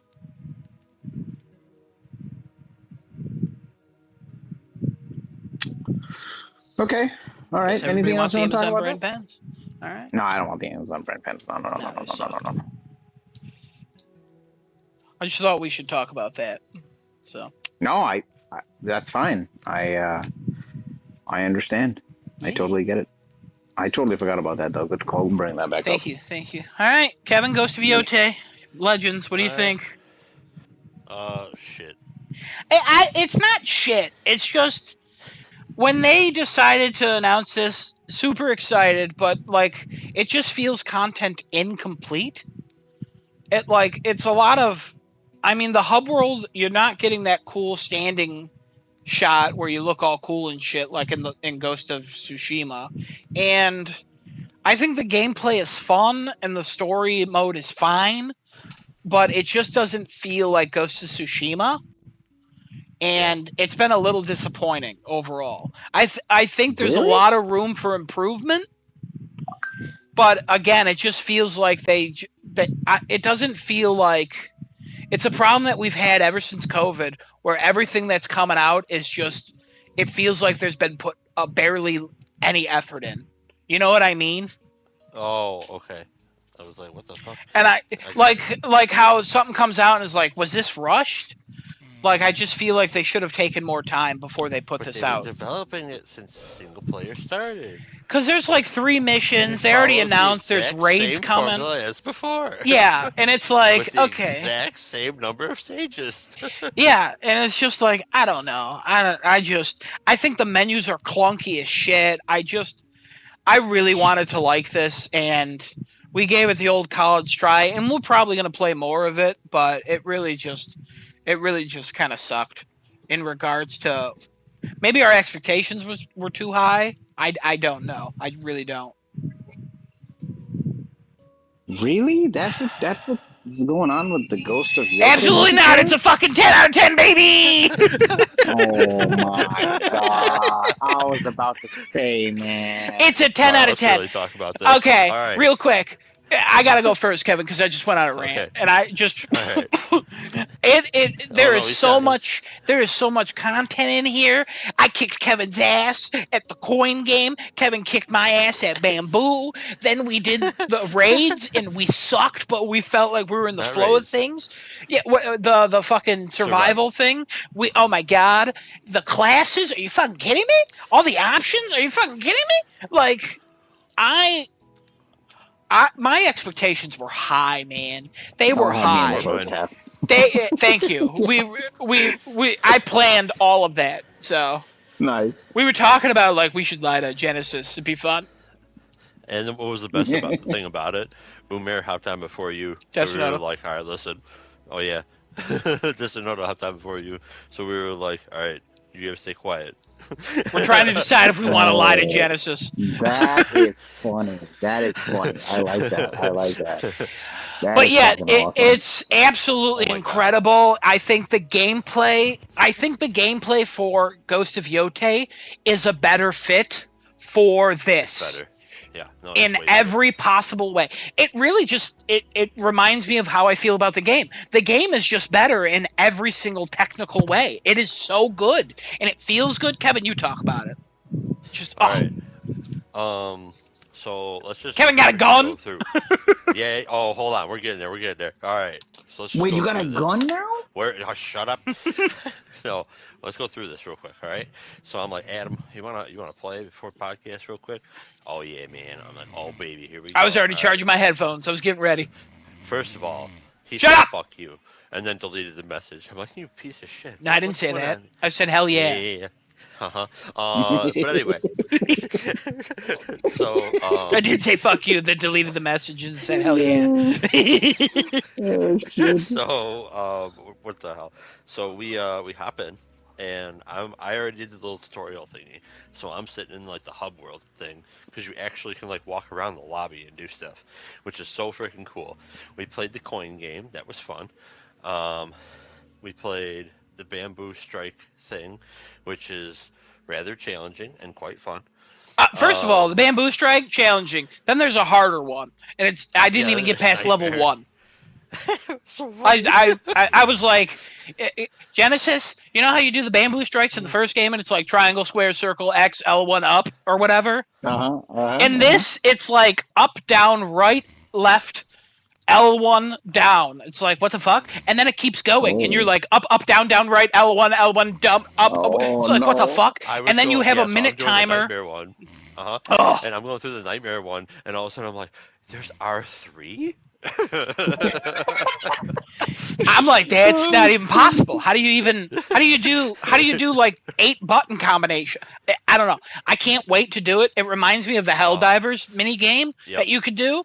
And that's going to be like, okay, we're all going to be doing that. We're all going to be having, and there's enough for all 4 players to be doing it at the same time, which is great. You can freaking do it at the same time. It's so great. Shit, bro. Basically going against each other, yeah. You could do freaking tournament style of the coin game too, because you like physically walk up to either side of the table. Yeah. Like it's very well designed. So then we go in and we're like, I'm like, Adam, what do we do? And me being like, we're the best ever. I'm like, we're just gonna go into survival and fucking like. Hell yeah, baby! I think we'll have enough time to finish like an entire survival. We got this. We were immediately humbled. We had. I just want to point out, we had like an hour and 20 minutes before the podcast at this point. Yeah. Like we were. Oh. So Kevin was really like, I think we could fit in one survival game. Yeah, I figured we were just gonna freaking cakewalk this shit. We got to round 2. We didn't finish wave 3. Correct? Yeah, we got to wave 2. Yeah. But yeah, we got to wave 3 in the second attempt. Yeah. After using all of our revives. Yeah. Riflemen suck. They hurt a lot. Big burly man who pick you up and throw you into the ground, they hurt a lot too. Big burly man. Yeah, the big dudes. You remember from the first game, they were big dudes. I do. A lot more big dudes remember, in this one. And also the gun ladies and dudes, some of them, there will be 3 of them, and they all fire like in succession real quick. So you gotta be quick when you hear someone go, "Oh, you go," or "Yeah." When you lose points in this, there's stuff that happens. So we only played the one map, Oh. and when we lost the one point, a group of 3 ghostly riflemen spawn with shields that they put up in front of themselves, Mm-hmm. and one of them calls when to shoot, and all 3 fire in succession. So if you're hit by all of them, and you will go down. Immediately. Yes. So you gotta fucking book it. Then there was It this sounds other thing amazing. that spawned like some big dude. We didn't really get to experience what he does. No, we Wreck our didn't. Shit. But yeah, so that we did 2 survivals that are very fun. We got 2 failures, but we got some equipment out of that. Yeah. And then I made the comment that I don't have the short bow, and Adam was like, "Really? You don't have the short bow? You don't have the?" And I'm like, "No, I just have the heavy bow." Little did we know we should have done the story first. So we did 2 of the story missions, and upon ranking up, I did get a short bow. And also, upon completing the first story mission thing, I got a rifle that replaced the short bow. And Kevin had the time of his life with this rifle. I'll be honest with you. Kevin was playing Sniper Elite. Kevin was in a different fucking game when he had that rifle. I played with the rifle in the main game. I barely used that thing. Kevin was fucking murking dudes left and right. Meanwhile, I'm going in. I'm playing a mercenary. Kevin's playing an archer. My mercenary, I do have a gun, but it's a pistol, so it's like a kunai attack. And I have 1 bullet. It takes like 25 seconds or 30 seconds to cool down. And I go in and I'm just murking dudes with my dual katanas and my 1 katana. Kevin has the Yari staff and a katana. And I'm killing people, and everyone around me is just falling down who's about to hit me. And then I go over there and I hit someone, and then all of a sudden Kevin shoots another one. I'm like, how the fuck is this man reloading so fast? And Oh my god. this game is incredible. I can't describe to you It's so fun. how The missions are way better. I can't describe to you how this single player studio has done something for the second time and somehow improved on everything. I don't understand. It's like if Last of Us had that Oh. multiplayer and then put out a part 2 multiplayer and it was Oh. better. I would be like, how the fuck can they do this? All right, I really want to play this with you guys afterwards, but I don't Oh, think I'll be able to because you guys have no, work in the I morning. can't. No, I don't. tomorrow I'll play, like tomorrow night if you guys want to Oh, play. hell yeah. But I'm telling you, I have a this car, but game I'm not mode gonna be awake for was that. so fun. Instead of stances, you now just have different weapons, and I think that works way better for Way multiplayer. better. As much as I love the first multiplayer, I think we're gonna sink hours into this. I Here's the honestly thing. think this is the one. This is it. Yeah, and here's the thing about that, because I just thought of this now. You're able to like switch up what weapons and stuff you have, and like I think it's the mercenary that is technically able to use almost all the weapons in the game. And like come a raid, that might actually matter. Yeah, Who it does. brings what? Like you might have to have almost like all of the weapons being represented to fight everything, because they did say in whatever blog post I read that like the raid mode is no joke and you have to have 4 people to do it. So in Ghost of Tsushima, when we did like the multiplayer mode, every stance you had, some stances were better for different people, Mm-hmm. and especially in the single player. But then in the multiplayer, it wasn't as prominent matter. that if you spammed it enough, you would get it to work. In this one, you will have more difficulty. Yeah, you will have more difficulty, and you'll have to think of other methods to get these people. Like okay, first of all, I have to talk about my favorite thing in Ghost of Yote that I don't know if I talked about it enough. That's in this multiplayer. Picking up other people's weapons and just yeeting it at them until they die is my favorite move in I think of in video games in the last few years. Like there is nothing more satisfying than using my special on a bunch of people, them dropping their weapons, and me tapping R2, hitting square, tapping R2, hitting square, tapping R2, and hitting square, and just murking all of them. It is so fun to throw these people's weapons. And also, I fucking got an ability where I just randomly throw a weapon every 25 seconds. I'm like, let's go! Are you fucking kidding me? So just, you have to do that. Like, my dual katanas are good for people with like the Yari, so I could fight Kevin if I'm honest. Yeah. But also, yeah. Oh, that'd be fun.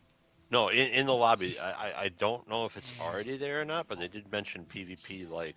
Well, there's a training ground too. I haven't even tested out, so like, I think we might have to test that out just to see what the fuck that's about. But like, I think you have so many abilities now where I think it's the same amount of abilities, but they feel so much more dynamic and so much more needed that I think people's builds are going to be crazy. I think there's going to be shit in here that is absolutely insane. I think Kevin right now is now playing a fucking third-person shooter. There's nothing. God, the rifle's so fucking good. And here's the thing, yeah. I am good with it.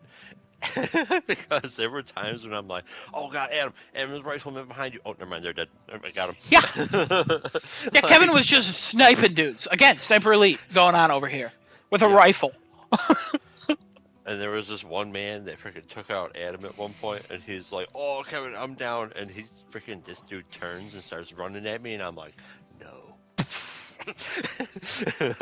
Yeah, it's an incredible feeling to play this game and go, oh yeah, okay, so all the fruits of their labor of improving that gameplay for the second game, where I'm like, yeah, the gameplay is far improved, the story's not hitting, but I still like it, and it's not like I'm not loving it as much as I love Tsushima. Playing this multiplayer, I fucking love it as much, if not more than Tsushima, just for what we did today. Because it feels that good. It just feels so good. It feels so like what Tsushima wanted to be. Mm-hmm. And sometimes you get a little annoyed at some of the movement and stuff. It just feels so much more smooth, which is crazy. It's a lot more smooth. Everything seems to actually, like, the ranged attacks seem to hit more consistently. And like, I don't want to say that Ghost of Tsushima Legends was easy, because, like, obviously my most recent memories are us being fully decked out in gear at 105 or whatever it was. But, like, I swear these enemies are way more threatening than anything Ghost of Tsushima threw at you. So the first time we played Ghost of Tsushima, I vividly remember being like, hey, this isn't actually that hard. Like, we have a good team here. Like, and then these one enemies would show up and they would absolutely wreck us. They would launch the soul blurbs or whatever the fuck they were. Those blobs. Yeah, and then there were the crow guys that were really the crow guys always fucked us. In this game, I think any enemy can fuck you. Oh, yes. As long as they get like a good hit, I honestly think Kat is gonna fucking love this multiplayer. Oh yeah. Not only because it's hard, but also because like it is a challenge, but it feels like a challenge where I have to get better, not the game's pissing me off. Yeah. No, we were not upset. We were like, let's cancel the podcast. Let's just keep playing this. Yeah. Oh, man. The healing bells, fixed, quote, quote. You have to actually hit R2 at them. It's not just like shoot them accidentally or hit them accidentally. You have to like actually use the thing. So that's nice. Plenty of ammo, thank God. Okay.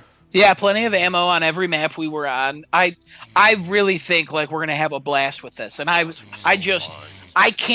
literally can't get over how much this has improved over the first one. The story missions are so much better. Story missions are better. They flow a little bit better. You know, you're walking through them Torii gates. Careful, you might miss one. But like, it's just Now it's Death Note who fell asleep. Mian commented and was like, "Who the hell snoring?" And fell asleep. Yeah, it's Death Note. He does that sometimes. He does that. He'll wake up at the end probably. Hey guys, I'm still here. Yeah, that is so unlike him. That's like him. Wow. Mian says he's turning into an unk. Wow. Okay. All right. Yeah, he does this all the time. It happens. Sometimes Genesis falls asleep. Kevin's fallen asleep a couple times. That's I've it. been doing better with them not falling asleep. So One I've time been I way fell better with asleep before the podcast, completely missed it. So, that. happened today for work too. Overslept by a couple minutes, and I was like, I should have been at work about 2 minutes ago. Fuck. So I was an hour late today. Good times. But yeah, Ghost of Yotei Oh Legends, man, we're fucking I in, can't man. wait. I can't wait. We're in. I'm Oh, yeah. so excited to do this. I'm so excited. That's why we were like, we have to lie. We have to throw them for a loop because we're just gonna I'm gush listening. about I'm this like, fucking thing. what? And also to bring up points of like, it feels rushed and shit. Because, that's how games are now. Not this one. I don't know what the fuck Sucker Punch is doing over there. They were like, yeah, we made Them this and multiplayer. Insomniac. They're Uh-huh. just doing great. Yeah, they're like, we made this multiplayer. It's a little thing we added on in its free update with some new trophies and stuff. Oh, okay, you made a whole world. Oh, okay, you put just as much effort into this. Okay, thank you. I appreciate this. Uh-huh. And like support's God, I coming. can't Like, are you wait. fucking kidding me? I can't wait for it to expand, and then, oh my god. Can you I imagine a can't. third game? I can't. Oh, Kevin, I can't. I can't wait to play this more and just learn everything about it. I can't wait to level up all my characters again. Like, I haven't Yeah. been this excited about a multiplayer game in a minute. It's been a minute for me. Uh-huh. Uh-huh. Helldivers 2. Yeah, Helldivers 2 was probably the last time. Oh.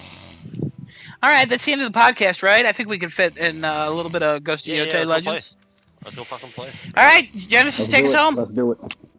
All right, everybody. We'll see you guys next week, same time, same place. It's at twitch.tv/craftingachad, youtube.com/starting to live with 2 R's. And we'll see you guys next week.